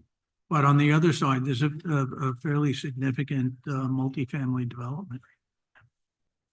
The map was convincing that you showed. That's Yeah. when we discussed it. Yeah. Yeah, so it's about a total of, I think it's 21 properties. I think 9 of the properties were single family and the rest are either two or multi. Right. And this is totally up to the owners to decide if they want to Yes. change their properties, but this is something that would be incremental at most, not, there would be no immediate wholesale changes. There may be a property owner that sees this and says, ooh, I have a chance to do something now, but no one is forcing anybody to change anything. It's if they choose to do that. So it's to their economic benefit if they sold and somebody built more than they could today. Right. And we looked at the lot size. I mean, they're generally around 6,000 square feet. So Right, you're talking that's about small. going from a single to a max of 3 units. So it's not, you know, you're not gonna get large. And this potentially could monetize the properties and make them more valuable for the current owners. Is that fact lost, do we think on some folks, in terms of, I don't in think this- that was really registering or was their concern. I think they Right. just didn't want they didn't want to see change, I think is Right. their main issue. and it was gonna remove, do you remember how many houses it was gonna remove from non-conforming to conforming? Is, I think there's 7 multifamilies. 7, which are now non-conforming. Correct. So they would be limited in terms of improvements as well to be as a non-conforming, Potentially, yeah. right? I mean, non-conforming, we limit to 50%, I believe I think the, it's destroyed by some sort of. I just want, I'm mentioning all this to It'd be a make lot. sure that It's not. people are in- listening. Just to the extent, it's hard to say specifically just because even with the regs change, if they could still potentially be non-conforming. Their density could still exceed what the new change would allow. So it's hard to say for certain, but that could be the case. Were they done by variance originally? Do we know? We have no idea. Brian is the historian of East Yeah, Norwalk zoning. I've looked at that. I don't know at what zone it was in, if that went in as a PUD. That's the only thing I can think of. It went as a planned residential development. That's the only thing I could think of. And they're 2 blocks from the East Norwalk train station? Correct. Is it two blocks, 3 You blocks? can bring up the map. if you want. They're kind of parallel to one cemetery The street. parallel cemetery, Yeah. right off the one block down the van. It's the next block on the right. Depending on how you count blocks, it's 2 or 3. Yeah. Yeah, I counted New York City block as a block. And I think it's important to note too, with, you know, if we are in a housing crisis. It's and 3 blocks. As it exists today, you know, a lot of big developers are happy to take advantage of that. And they, you know, so it's important to kind of help out your mom and pops, the people who could put a unit or 2 in their house. And then they're probably just as likely to provide some lower rents. So as folks get older, as they age, this could give them opportunities to basically stay in their house. Which is something we heard in some of the public comment that was submitted to, was folks wanting to have that opportunity. And this was the same philosophy or concept of the ADUs in terms of, Right. so right now, all the single family houses there could have an ADU. It could be a duplex. It could be a duplex. Okay, The CD3 allows for small. well, they're currently 2 family. Here's the map. It's currently 2 family, Yeah. correct? There's some cool older houses. Yeah, a lot of those were multifamily, the old. I say leave it, what we changed it to. Yeah, where's the commission on this? Well, you're the chair. Sorry. Here's the map, assume. Is there any objection to leaving it as the current language is? I feel bad. The people came out and spoke in droves, like originally the people on Lacey Street, Mhm. down in East Norwalk or Ludlow Manor. Sorry, I believe Ludlow. Right. Manor. I think I missed There's that. Ludlow. Yeah, yeah. Ludlow, sorry, not Lacey. It's over. Okay. I will say this is not Ludlow. Well, Ludlow was going from 1 to 2. It Right. was not going to CD3. To be clear. I relate to the passion that was just, that was professed, I guess. Cute little neighborhood, and I think it was a real oddity that big condominium building was built in there with the parking in the back underneath. Those are for sale. I applaud condominiums for sale, but anyway. Tough call for me because I'm There's supporting nothing- this in concept. There's nothing forcing them, This is true. right? Right. It's all up. Right. to Just them. when property changes hands, what could happen? Nick, I won't leave it. pardon me? Leave it as is, as we have. Okay, Yeah, Galen? I agree. okay, Richard, Same. okay. JJ, Same. okay, Michael, Don't be Terrence. I'm okay, neutral on this one. But they have free will. right, All right. They have free will. It's an illusion, JJ. okay. Yeah. I'd go back. You would change it back. All right, you're, on Discussion. on this one, you're in a minority. Tammy. All right. We leave the languages. Oh, I'm Darius. sorry, Darius. I sometimes forget you're there. I apologize. It's perfectly fine. I am not across from you tonight, but yeah, I concur with Tammy on this, on Cottage Street. Okay, so we've got We're still in the minority on this. So. two who want to change it back, but we have a majority that wants to keep the staff language. So let's move on. The next one was a public comment from the meeting regarding number of townhouses. I think the staff had a tweet. Well, they had some very general comments about adding more housing, affordability issues, and also duplexes and townhomes, and staff had a recommended changes. Yes, the regs right now, as proposed, limit townhouses to be at least 3 units, but no more than 8 attached. So I think the suggestion is potentially, if we want to encourage more of them, just get rid of the cap on how many can be attached. Agreed. Agreed. I think you just Okay. have to, I don't know if you have to tweak in there, are allowed to attach no more than 8. I guess that's the strikeout that you're also. Yeah, I just deleted Right. the 8 max.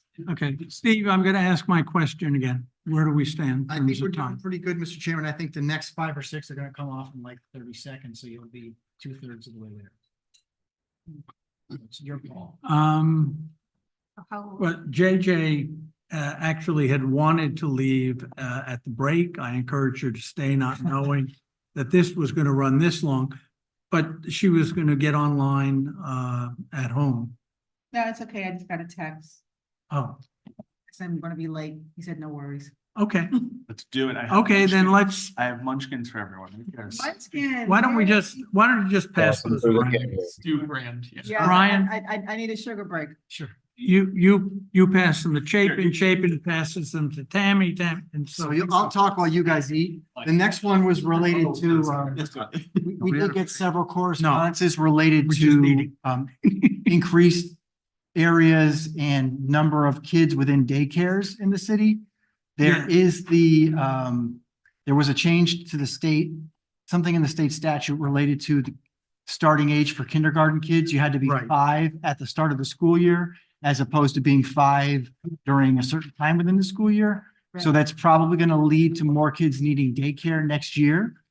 We don't know what that impact is, so our recommendation is give us a little time to work with Board of Ed on projections, Mhm. and then we'll come back with some ideas and proposals, and we can figure it out before the middle of the year, and then people can plan accordingly for the fall. How does that translate into more kids in daycare? I thought it translates to more kids in school. No, it's the other way. Right now you age Daycare up into and- kindergarten. Right now you can't go into kindergarten until you're 5. A lot of kids today, if your birthday's earlier on, you could be 4. So like my son wanted to be in kindergarten right now. He's in September. Steve, It's gonna be a big deal. Steve, Thank you what very is the current language on this? There's really no language at all. It's, Okay, the, okay, so we're just putting off making a decision. yeah, we need to Fine. evaluate it more. I can't make it right. And, but just to be clear, we had made it 6, I believe. Did we establish 6? Oh, up to 12. There's 3 classifications for daycare. There's like in-home where you have like your kids plus a number of kids. Mhm. Then you can do 6 to 12, then 12 plus, but that's usually reserved for bigger facilities and more Right. commercial areas. Because the person who spoke had been approved by the state to go higher. And, but we were limiting her to. That's 6. right. So the state has there's a family daycare home and group daycare home. Family daycare home is up to 6 children. Group daycare home is up to 12. And the state says you have to permit them in single family zones no matter what. So they have to be Right. in those zones. So you don't want to tinker with those numbers because Right. those numbers are in the statutes. So you can't be easier on the 6 and 12s because they're already permitted in all residential zones by state law. But as to permissiveness for the over 12, that's something you can certainly examine. Thank you. Can we, Is that by special permit? So, sorry. so in a single family zone, as far as I know, you're capped at that 12. I don't think we give you another sort of like nursery school use that goes higher than that, other than child daycare center, but those are only permitted, like in your commercial zones. So that's like Bright Beginnings, more of like your bigger facilities. But a nursery school has a completely different definition than Yeah. daycare. Right. I'd have to look and see what we The- do for okay. schools. I remember the person spoke passionately and it was a convincing argument, you know, it was so heartfelt. And I thought, oh, maybe we could make this a little looser, but you're saying, let's just wait. Let's move on to, let's Yeah. move on to the next item. Real quick, Mr. Schulman, if you don't mind, could we, if we're gonna reevaluate it, can we make that early in the winter, early this, upcoming year to take? Yeah, we have to, I think it'd be February, March. Okay, thank you. Okay. That's all. Thanks. That's fine. The next four, I don't have any comments on besides what we put in the, Yeah, I would ignore them. Cool. we didn't ignore them, but we just. Well, you know what I mean, in terms of our taking any action on No that. action. Yes. no action. Exactly. Same with number 50, I think There's we no action. understand what Right. his concerns are. Staff doesn't disagree, but offers no changes at this time. 51 were several comments were related to kind of all over the place, to be honest with you. Staff does not necessarily disagree with certain things, but offers no proposed changes at this time as well. Right. Well, she spoke about the East Avenue. Oh, there it is. The distances to groceries. She also talked about restaurants around the green and whatnot. Which you're already, which Yeah, you're already we addressing. did some of the stuff that she suggested, and then another, other stuff is probably stuff we'd have to look at. Right. Okay. Okay. Tanner Thompson. Were addressed as part of parking.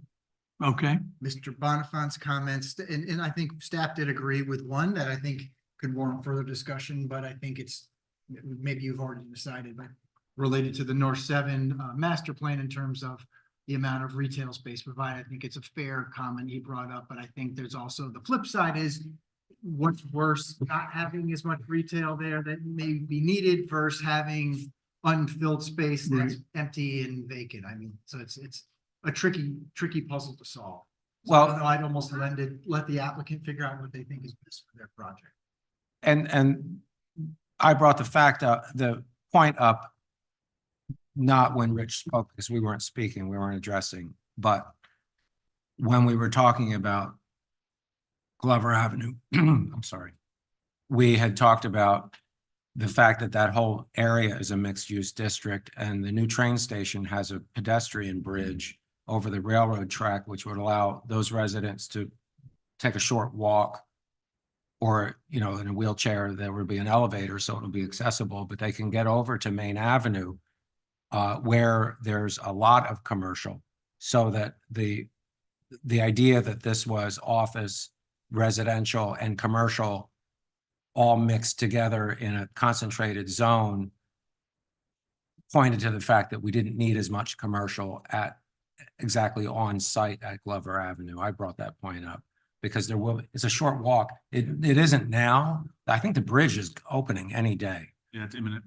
I haven't So seen a when you ribbon say cut. Commercial, do you mean retail? Retail and restaurants and Right. sort of ground floor, yeah. But I think that, I thought that we wanted to support retail on ground floors and activate the area. Let's hold that conversation until we start talking about Merit 7. Oh, Yeah, but- That, okay. Well, let's, in the meantime, concentrate on. Yeah, and that was a small reduction, to be honest. It was. I Yeah. respectfully disagree, Oh. and I agree with JJ. We want dead, why give them more housing?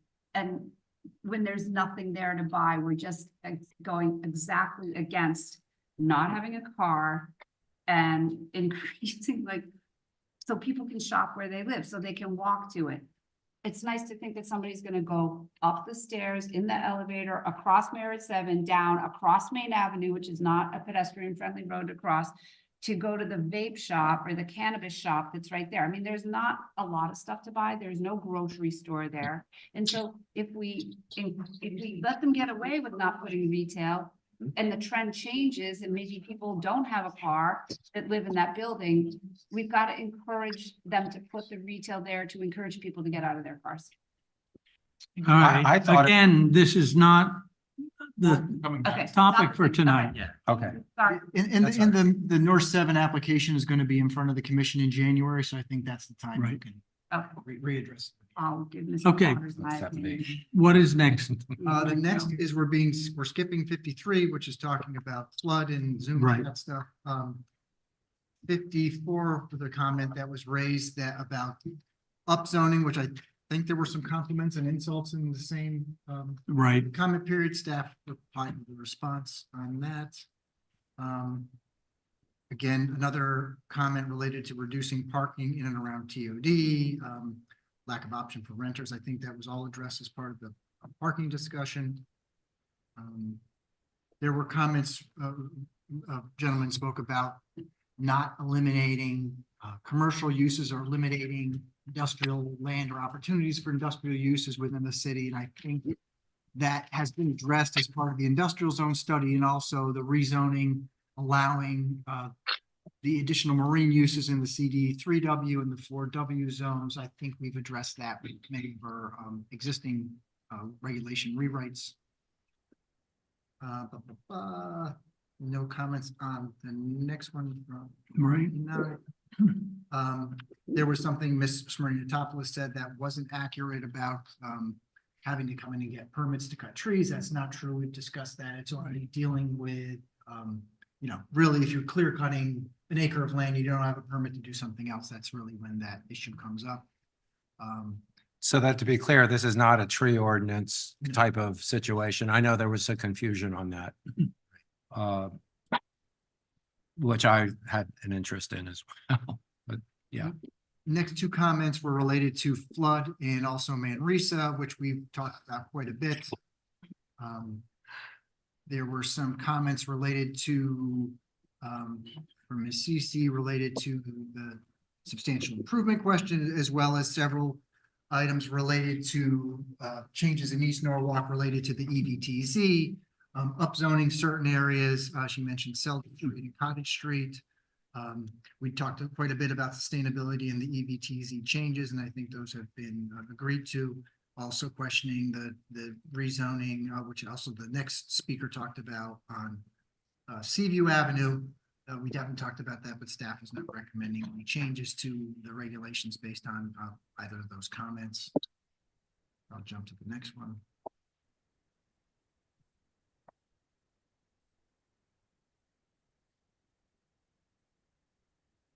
And stop me if you have questions, otherwise, unless we have specific changes, I'll just keep going through.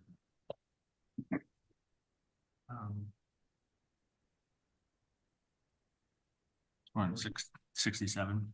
67, yeah, this is, again, this, you know, no specific recommendations for changes here. There were some items where, you know, probably weren't further conversation down the road, but not necessarily relevant for inclusion or adoption consideration tonight.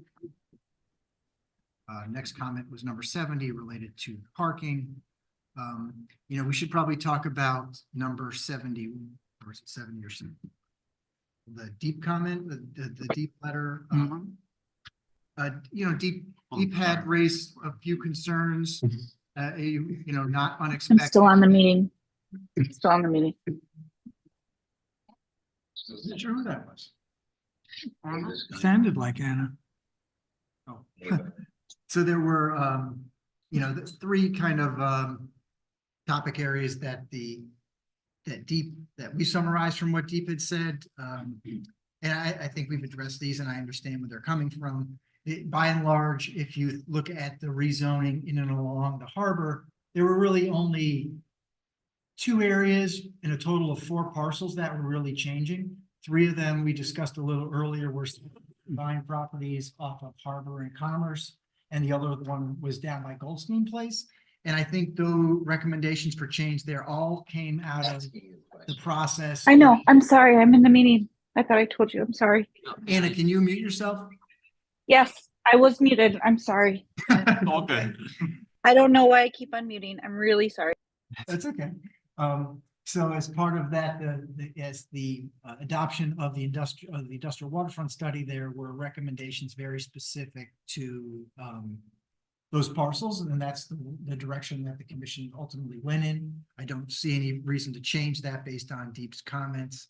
I mean, I don't disagree with them that if you increase the ability to do residential in waterfront areas, that the potential for displacement of waterfront uses is possible. It's a logical concern. But as we talked about, what we aim to do, assuming we can come up with a way to provide safe, dry access from those properties, is to use the other uses like multifamily or mixed use to financially incentivize the water dependent uses and keep them as viable businesses. That's kind of the model that we're shooting for.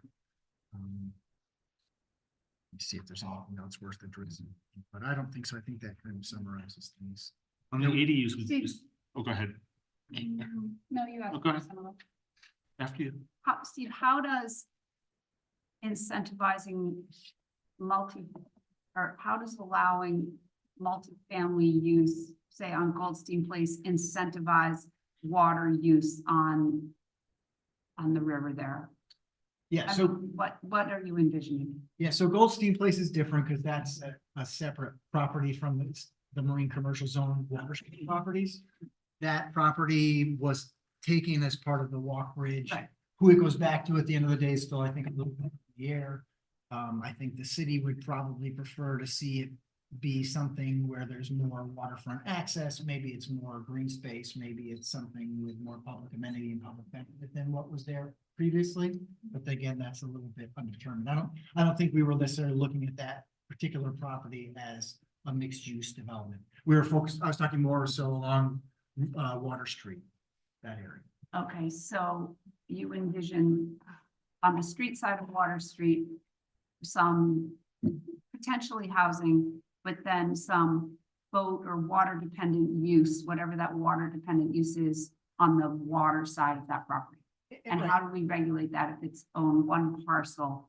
So the regulation that was actually proposed as part of the waterfront study had a metric in there. So the first 250 feet could be this mixed use model, and then the rear would be something else. And that depends on when you get to the north side of the Water Street parcels, those properties are pretty narrow. So in theory, most of that would be a mixed use kind of cluster. If you think about that property, which is the first property south of Washington Street on the east side of Water Street, it's got that mixed use building at the street, and it's got a residential building in the back with boat slips. So that model could work on those narrow parcels. When it's not, narrow is probably not the right word, the shallow parcels, so they're not very deep. And the channel was close there too, don't forget. Yeah, exactly. Yeah, that's a good point. But as you get further south on Water Street, the properties get very deep. And then you have that ability to have a different type of water dependent use on the backside. Thank you. Okay, let's move. We jumped over the ADU comments. Yeah, Did I do that? Where are they? it was in It was part of that. Loricello's. Mr. Loricello's comments. So there's, I just want to point out too, with the ADUs, there's a discrepancy that we should address, which I think is, in one section, the ADU regs, it says you need to provide the additional parking space, and then you get later into the parking section and it says ADUs don't need parking spaces. So, it's definitely one thing that we pick which one is the correct parking requirement. Yeah, ADU should have a parking. They should have parking. Assumedly, they're on larger parcels, so therefore, otherwise they're going to be parking on the street. Right, and you'll Right. have that overspill that Mike talked about.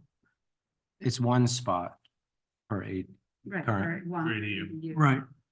Where it does get tricky, and I think you have some room too, is, so you have a lot of older, like B-zone properties, which they have a 6-foot setback and they built the house pretty much setback to setback, and they have the single wide driveway, 1-car garage. Now, sometimes they're able to provide an additional parking space, but how it's written now is we say you technically need to come up with 3, because technically the single family house is supposed to have 2 spaces plus the 1 ADU space. So I don't know if for those instances, if it makes sense just to say 1 for your house plus 1 for the ADU.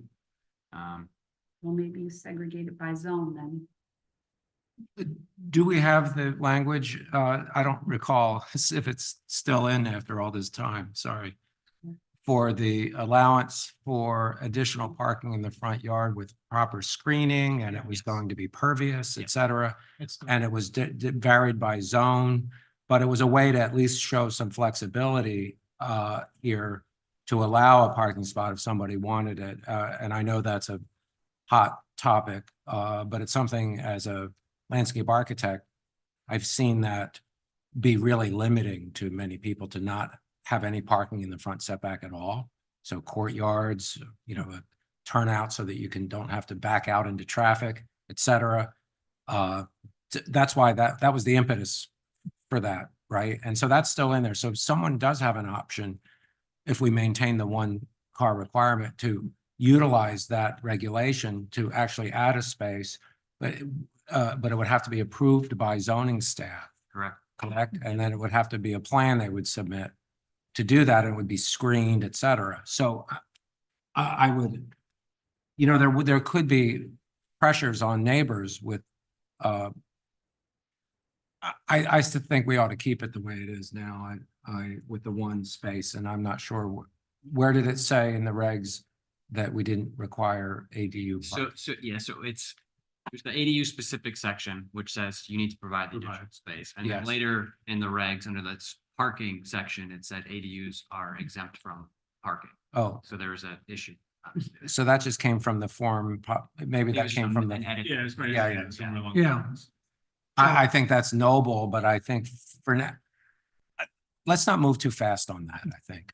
Yeah, Not that it matters to me, but I mean, I don't think you should move too fast on it. We want to make sure ADUs are popular and that there's not going to be a backlash from neighbors against them, because then, that can create a lot and of. the other thing with ADUs is a consideration of, do you think the size is right? Right, and we've heard from a few Right. of the people putting it in that 750 is tight. Do we want to go to 1,000?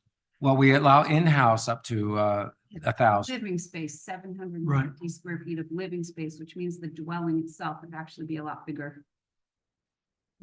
I don't know that, we Alright. talked about that a long time ago. You remember? All right, we've agreed to take out the language that says the parking requirements don't apply. But that's specific to a zone where you're probably not going to see ADUs. Right, But it understood. sounds like everyone's at the 1 space. That's right. Okay. Okay? I would like to look at it per zone, but that's Yeah, I mean, the sustainable street memo and position would be to eliminate it for ADUs, I'm sure, but I think eventually maybe we'll get there as a city, but anyway, I think right now we're trying to encourage ADUs, but also not create a conflict with neighbors, because that can backfire. Sure. Next one, no staff response, or recommendation came out of it, was in response to the Westcog letter, which we sent out. I have one response to I that one. stand corrected. Sorry. So in the Westcog memo, they did point out they put out a few things, but one thing that was a good catch on their part was in the CD4 and CD4W zones. This was probably more of a clerical issue than a rewrite, but just to flag it. They put drive-through locations, and because in the CD4 and CD4W, we were not allowing drive-throughs, it became not permitted, and then they kept in the text in rear yard only. So how it reads is not permitted in rear yard only. Okay, So- make the correction. Then the next, there's only 2 more for you guys to talk about. We have to go back to the one we have to look at again. Right. There was an error on our part that Attorney Suchi pointed out. 7 Smith Street is private property, and it got put into the CV zone because it butts up against Mill Hill. Mhm. So we recommend just putting that back to the correct zone, which should be the East Ave Village District. That's fine. Okay, The last one was a memo that you received a couple days before the hearing, and the interested party spoke at your hearing specific to 151, 153 Ely Ave. And if you want, we could pull up a map to show where that is, if it's helpful for you guys. why don't you go ahead? Before I, right, you pull up the map? Before I pull up the map, just basically, the property right now is in the C residence zone, which allows 1 and 2 family. The new regulations would mimic that. He's requesting that he be considered to upzone to the CD3, which is the lower density multifamily, at which case he could redevelop it to be kind of what he envisions as like the gateway to the Ely Ave area, which is kind of a neat area, which I think over time is gonna look cool. I think it's got the cool bones, it just doesn't have the reinvestment in it. I don't think it's a big ask, but it's your decision. So it's these two I properties agree. here. It's near the train station. In the purple. Yeah, they would Right. like it to be He in- wants. Is it purple? So, well, yeah, whatever so, color you sorry, call it. yeah, so the two family zones, the yellow or orange, and then the multifamily zone is, the pinkish. So they would like to be Pink. in the pinkish zone. They want to be in the pink. Easy, JJ. Yeah, I agree with this. I think this is, I think this is smart, and that whole Whistleville idea is, it's really a great initiative. And I know intimately people involved in protecting Whistleville with historic district designation, et cetera. So, and I think this is certainly a walkable TOD area. So, Is there any objection? no. And then we just need to go back to that one item. Brian, did you have that? That's for the, Yes. Gotta just find that one. Then we're done. Not quite. is that a memo? In text within the reg. That is like 26. Brian, Steve, while you guys are scrolling for that, some folks at the public hearing mentioned like the view corridor on East Ave. I remember, like, is there anything of concern there? It's already sort of as is. We have the Mill Hill carve out, like, we didn't do anything more to that, right? At this point? I don't, I don't think so. Okay. No, But did the- we had the two corridors, the together- yeah, we Waiting put corridor together and, that and, language. and the East Avenue. We have the Mill Hill one, right? Yeah, we had the Mill Hill one, and then we had, the Rowan Avenue Right. Village District. And did that include the Hammond Triangle? I don't believe so. Can you put that in? If, yeah, the committee, yeah, I think if, so as part of with the Rowan Avenue Village District in the public view corridor, there's, it is a kind of like I think it's at the corner of, is it where Wilson Avenue. Wilson and Meads Broadway, and there's a parcel where there's a cannon, it's a little, Right. public space, Civil and they War would like cannon. that to be included as, how we designated Pinckney Park as being, kind of where the view corridor, takes place. They would like the Cannon property to also be included. Mhm, I agree with that. that's fine. But I thought that was a Spanish-American war cannon. I'm pretty sure it's Civil War. Really? Yeah, and then it has the plaques for World War One, World War Two, veterans that died. And maybe on the plaques. Spanish. There's like. Could be. No, we have the French World War I cannon on the green. That was- How that ended up here, I have no idea. Right. That's pretty cool. All right, where's the one, is this the one we're going back to, Steve? yeah, I actually I reread it and it makes more sense now. Okay, It's number 28. They were talking about the idea that within the marine commercial zone, because of the nature of some of those businesses there, that the building typology might conflict with the businesses.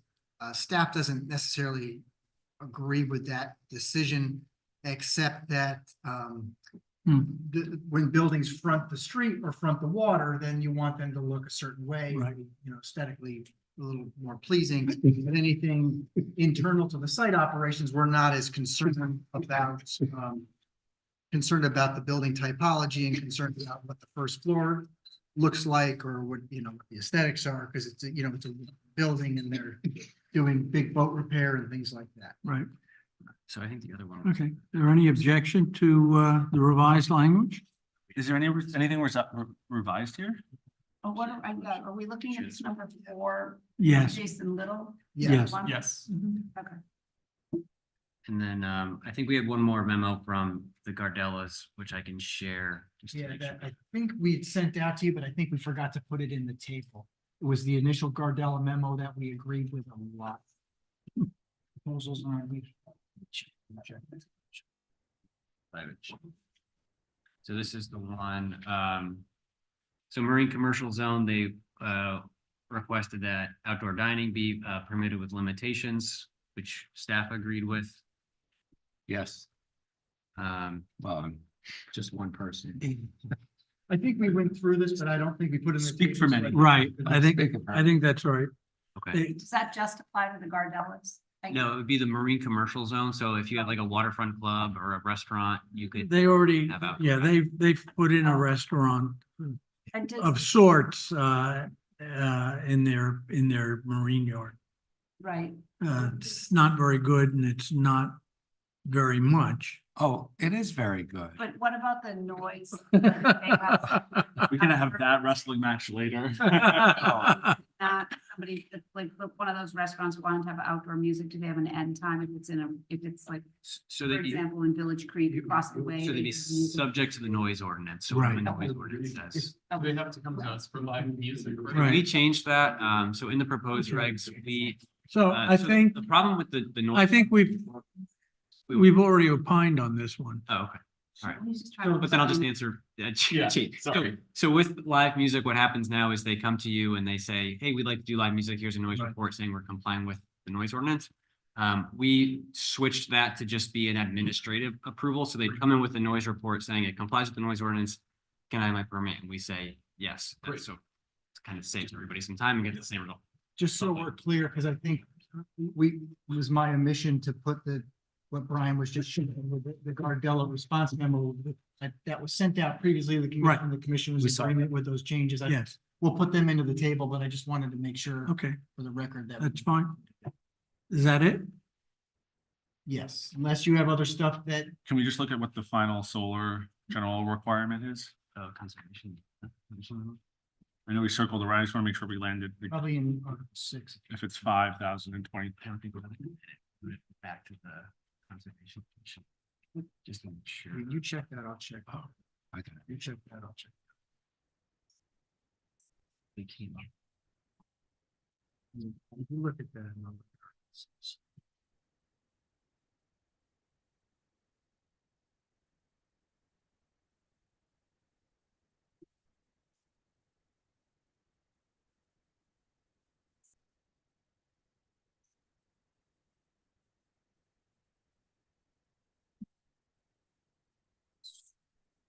So if I'm sharing the right thing, this was the edit recommended by the Conservation Commission for solar requirement on new construction. Gotcha, so it's the 5,000. This is Yes. conservation. I believe this was agreed to. Is that what you wanted? Yeah.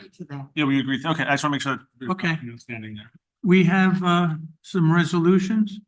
We do, and I apologize because I was gonna send it out, but I'm like, there's no way they're taking action tonight, so I didn't send it out. You're forgiven. We can read it now.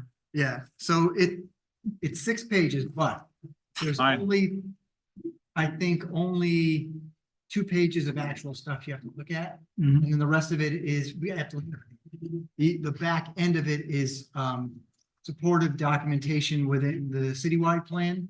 And what's very interesting about this, because we always say that, regulation amendments consistent with the citywide plan, and we cite all the sections. There was by far almost every section of the citywide plan had something to do with the zoning regulation rewrite, like Okay. rewrite the regulations, fix this, fix that. So we were trying to be thorough. So have you incorporated all of this into a single resolution or? We the have, two? Mr. Chairman, I'm gonna bring that up for your. And besides bringing it up, can you email it to us right now? Because I have a much harder time reading on your little screen than I do on my own computer. Would it be too much to ask to email it to us, please? Nope, that's not a problem. Thank you. Let's see, I can Let send me it. just get the right one. Just-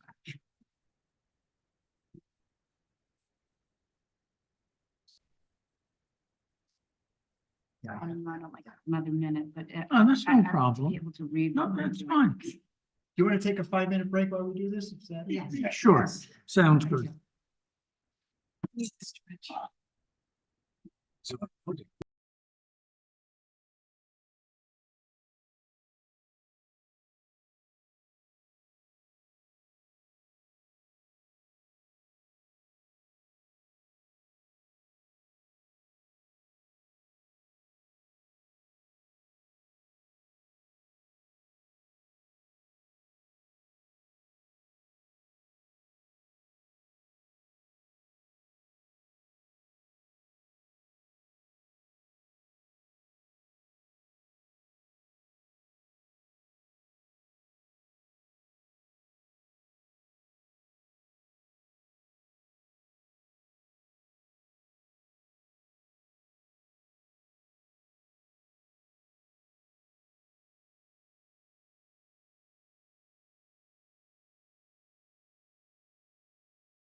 The meeting. Okay, we are reconvened. Steve, would you put up that resolution, please? For anyone who has their own computer, Steve has sent us all copies of this resolution. How's the text on your screen? You want me to blow it up at all? No, actually, that's not too bad. If anybody wants to read on a laptop, I'm willing to share mine. Yeah. You can pinch it out. Go stand in front of the mall. Right. So to kind of pick up, just to kind of summarize things a little bit with this, and it's nothing complicated here. As I was talking about the citywide plan, really, I would say this is probably the principal recommendation that came out of that plan. First and foremost was your zoning regulations are a mess. You really need to fix them. So that's why I started the resolution with that language to kind of underscore that and set the table for what occurred after that, which was, the city hired a consultant to, begin the process. The consultant did their work. Draft recommendations came out in terms of the zoning code and the zoning map. We went through a pretty significant public hearing process, public outreach process over the course of, 8-month period. We had public hearings, I don't know, 2 to 3 months, 2.5 months after the draft regulations and draft maps were released. We got a lot of feedback on that. Significant adjustments were made after that point, to the point where the commission in the late fall decided it was time to have the actual public hearings with an eye towards adoption, with an eye towards where we sit tonight. So that's kind of how this lays out. We referenced that we referred the document out as required to all the agencies the city is required to send out to. Being a coastal community, we have Connecticut Deep to think about. We also have the Harbor Management Commission. We responded to comments from all the communities, or I should say agencies that submitted comments and questions to us. We responded to all the comments received from the public. Doesn't mean that we took action on those comments, but we listened to those, considered them, made changes where appropriate, which kind of is what you guys did tonight. I might need to adjust this line here. It looks like I'm going to change this to the 13th. As well as the prior. Yeah. Nick, you're getting your wish, buddy. Steve, can I ask a question? Certainly. Did the people like Westcog and the surrounding towns and Deep receive any of this notification prior to October 31st? Yes, in terms of, I think, Brian, if you remember, Deep definitely did, because we had conversations with them throughout this process, because they knew there's one individual who kind of has our liaison in this part of the state, so they knew we were going through the zoning regs rewrite, and we had conversations throughout. Their main focus and crux of conversation came about as part of the waterfront study. We had significant conversations with them, which is one of the reasons we pulled back a lot of the commercial zoning at that time. Right, they were notified for the industrial zone too, right? Exactly. Waterfront. So they had, in essence, more time than just since the 31st to opine or think about our. And plus their jurisdiction is, they're not looking at the entirety of the regs. They're looking at what is applicable to them. So Deep is looking at the coastal area management zone, and Harbor looks at the properties that abut Harbor. Westcog, they kind of look at it from the other town's perspective and their own plan of conservation development. So they kind of have their own, they're not looking at. Okay. Steve, with all due respect, to Scroll it up. Yeah, and with all due respect to Harbor Management. Wrong way, sorry. Wrong correction.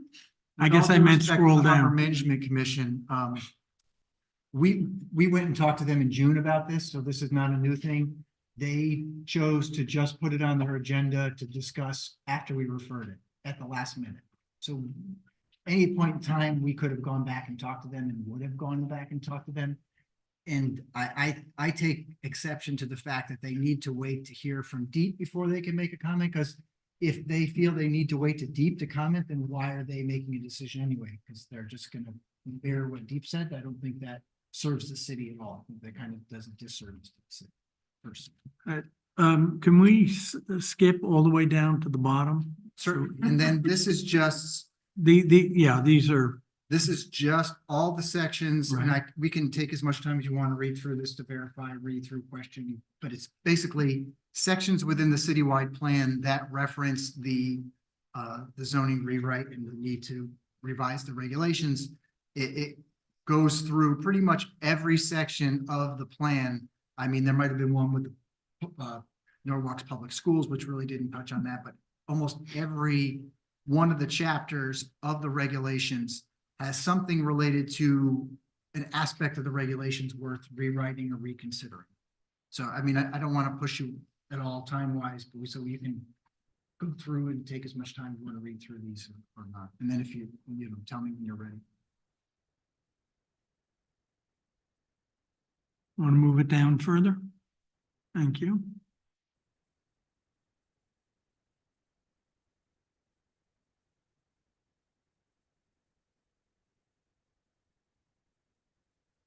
We keep going?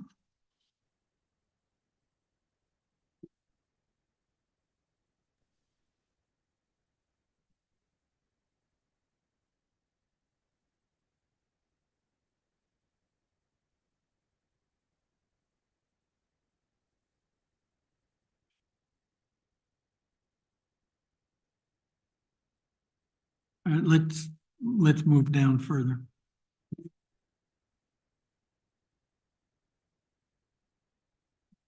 It's not moving. Yeah, you, No, something just popped up on my there. Yeah. Oops. Remember me. I got kicked out of Zoom. You're trying to tell me something. Well, I've got it on my phone. Yeah. I can read it from there. Ryan, I'll pull it. Hold on a second. Give me this. We're both sharing a power cord. I don't know what sort of energy source. The rewrite's ending tonight one way. Did we lose the public? Send it to printers. Ask Attorney Barnes what happens if the Zoom goes down. He's not live. I'll try to get back in this.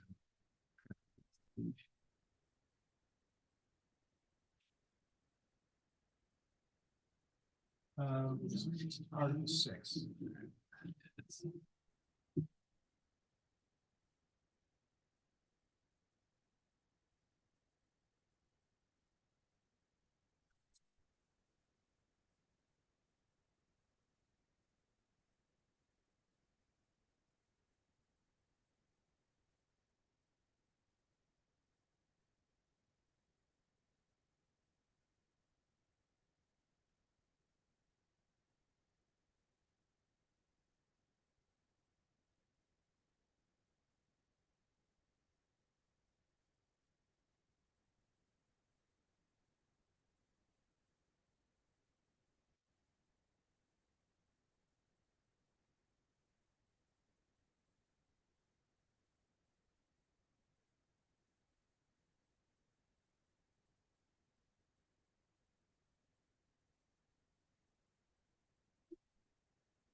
Mike, I can personally advocate that you took care of that one.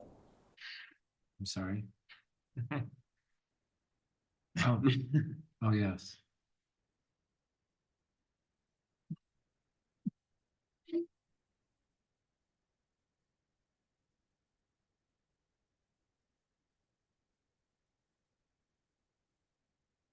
Oh, there's a typo there. I'm not sure how that happened. On chapter 9, goal 3, or action 2, it says Sue's. Yeah. It should be uses. Good catch.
And I have a motion to approve the resolution. I move the Uh, resolution. Mr. Chairman? Yes, I'm sorry, for the record, Mark Branch, before we go there, two items. First of all, for the page we're on right now, the effective date cannot be prior to a publication of the legal notice. But you can publish a legal notice in a week. Just remember that any application received, if you use February 19th, any application received prior to that will be under the current regulations. we understand that. Okay, you were talking earlier about, for example, vape shops and having a rush of applications. If there's anything in here that you think might spark that, the earlier your effective date is, the better, so that you don't get that. The other thing is up at the very beginning where it says the following modifications. I think what you can do there is you have that sheet you were going through item by item. Yes, That can be subject to the following modifications, instead of following the modifications set forth on Exhibit A. And Exhibit A can be that table that you went through, assuming that it was updated as you went through it. I don't know, Brian or Steve, was that table updated? Can we use that? Yeah, so we were keeping track of commission said confirmed or which option that they were going with. So Perfect. So you can just use that as an Exhibit A and use that table and then you're all set. Okay, we could also, I don't know whichever one you think is better, is just take those out of the table and list them too in here. That Whatever, yeah, sure. Whatever, if I was trying to keep it simple for you, I knew you were updating that thing as we went through it. So I thought you could just attach it. But if sure, you can cut and paste it as well. okay. Thank you. Sure. All right, back to my question. Is there a motion to approve? I made the motion to approve, but maybe we should move the, Do you want to discuss the effective date? Oh, sorry. Is there a Correct me if reason I'm that- wrong, Steve, but in terms of the steps you need to go through, it seemed to me that was the earliest date available. Yeah, well, so just to give you a little sense of things, we have to take these edits that you've all agreed to tonight, put them back into the different articles of the draft, plus the ones you've already discussed a couple of months ago. So the consultants seen those already, so they have a sense of how long it's going to take. So Brian and I think we can get this done next week at the latest, get those back in. Send them to the consultants, probably going to take them about 3 weeks to put those edits in, reformat it, check everything. I want to have just enough time to correct everything, because the last time they sent me something back, there were a few errors. I don't want to publish any errors if I can avoid it. So that's why I put the 19th, just to give us a little leeway. Right. You know, the only thing I think you'll see as a result of this would be some additional 2-lot subdivisions that might come in based on the elimination of the rear lots. That's about the only thing you'll see as a rush. I think by and large, there's been people waiting on the sidelines for applications for the new regulations to come in, so I don't think it's going to be a big workload shift one way or the other. And I withdraw the question. Okay, thank you. We have a motion to approve. Is there a second? I'll second. Okay. We have a second to the motion. Discussion? Let's do it. Any discussion? There's been enough discussion. Yeah, we've already discussed. Okay, no, that's fine. Then, Well, I would like to thank staff for all their hard work, their patience, and for listening to the public and responding, for example, by reducing the upzoning, which created a huge public outcry, and on other issues as well. I thought the staff through all this was very transparent and professional, and I want to thank you for that. It was a difficult process, but I think it's you two who are present, but then the rest of the staff and all the other commissions. I won't list them, but everyone who worked so hard on this. This is really the culmination of, is it a year? 2 years. 2 years. Oh, gosh. Started during COVID, if you can believe. All right, All right. Well, so I think I speak for the commission, but I just want to extend our appreciation for this difficult task. And this is pretty exciting, actually, to see it. I want to say before you, I want to thank you guys again, because this has been probably more than you signed up for. I mean, every Wednesday, it's been a lot. So I thank you and your families for allowing this to happen. And thank you, Lou, for guiding us through this. Yep. Yeah, I was gonna say, I wanted to tell Lou, you're the one who said you wanted to be chairman another year to see it through. I'm glad you did. you think we can do this with a show of hands? No. Let's do a roll call. Certainly. I'm going to do Mr. Williams first before we forget him. So Okay, and again, what we're voting on is the resolution to approve the new planning and zoning regulations and the new map. Mr. Williams, Yes. Mr. Cantor, And on the heels of the COP28 and, the climate summit that just happened, I'm really glad we're taking the steps in Norwalk to do what we can regarding sustainability and reducing our carbon footprint. So thank you all for that. And I vote yes. Miss Wells, Yes. Mr. Rowena, Yes. Ms. Jordan Byron, Yes. Mr. Chapin, Yes. Ms. Lingalis, Yes. Mr. Mushak, Yes. and Mr. Schulman. Yes. Thank you for the unanimous vote.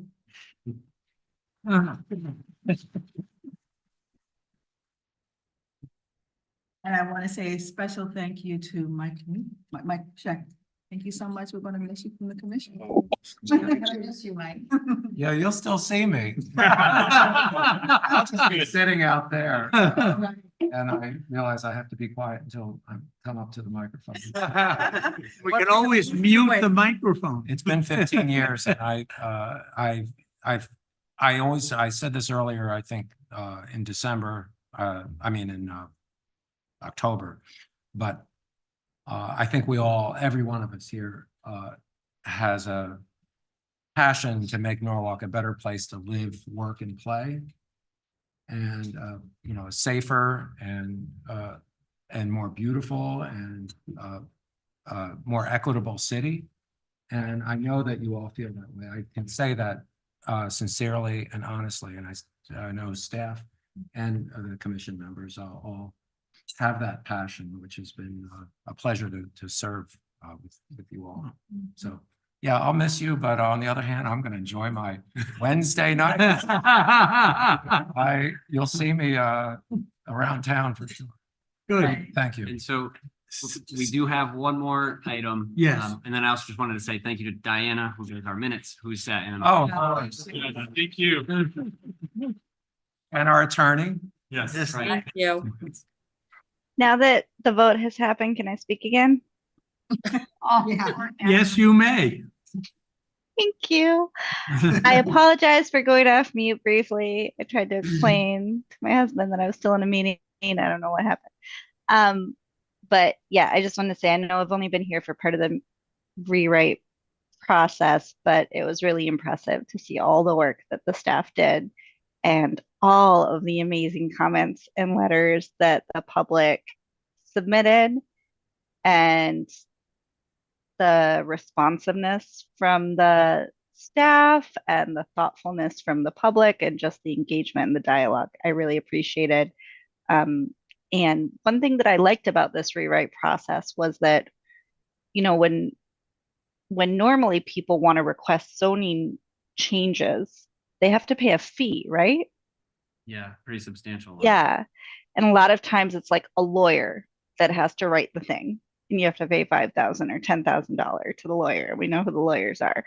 And this allowed to a certain degree, a little more of an open moment to say, hey, this isn't working for me. Can we change this, which I think is really valuable. At the same time, I think there are people that are still left out of that process who found out about this a little bit too late or aren't used to this type of city government engagement, and don't have access to those lawyers.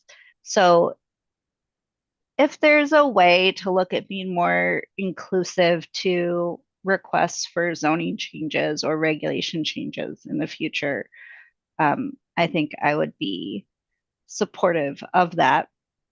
And I look forward to further discussions of residential parking permits and daycares in Norwalk. Thank you. For Anna. letting me speak. Brian, we do have one other item, and I believe that's the calendar. Yeah, so we should have done this a while ago, so my apologies, but we do have our 2024 calendar, which we need to approve before we have 2024 meetings. So if anyone's gotten the chance to take a look and just flag any, I checked for holidays, major holidays, including major Jewish holidays. So I did take note of those. So I think I got everything so that we're not meeting on any of those holidays. And I think you need more meetings, actually. No, I really do. About to say the capital budget's coming up, so. Let's end on a good note. yeah, we'll talk Right. about that next year. Well, our meetings continue. You require formal action on this, Brian? Yes, please. Okay, can I have a motion to approve the Motion. calendar? I move or I'll second. Thank you. And we have a second from Darius. Yeah, show of hands. All those in favor? Okay, looks unanimous. Thank you. Any other comments from commissioners? Okay, I just want to add my voice, and I said something in the beginning, but thanking the staff. I've probably worked more closely with them than anyone else on the commission throughout this process. And it's been a real pleasure to work with all of the staff. I mean, it's been an enormous undertaking on their part. We think we worked hard on this. Nothing compared to the amount of paper they got out, the amount of writing that they accomplished over very short periods of time. It really, you should know that we all appreciate that. And then finally, just want to add my voice to the thanks to Mike for his participation on the commission for all of these years. And I hope at some point you'll re-engage with city government. If it's not with planning and zoning, then with one of the other commissions in the city. I'm thinking about it. Thank you. Thank you. Okay, finally, motion to adjourn. Motion to adjourn. Okay, JJ has moved and we have a second. Oh, 1 second. Show of hands, all in favor? So there will be no meeting tomorrow night. There will be no meeting tomorrow night. Parties all night. January 3rd. Yeah, January 3rd. 3 weeks. That's right. What are you gonna do with yourself? It's like a real vacation. Party like it's 1999. Yes. Yeah. Good night. Happy holidays.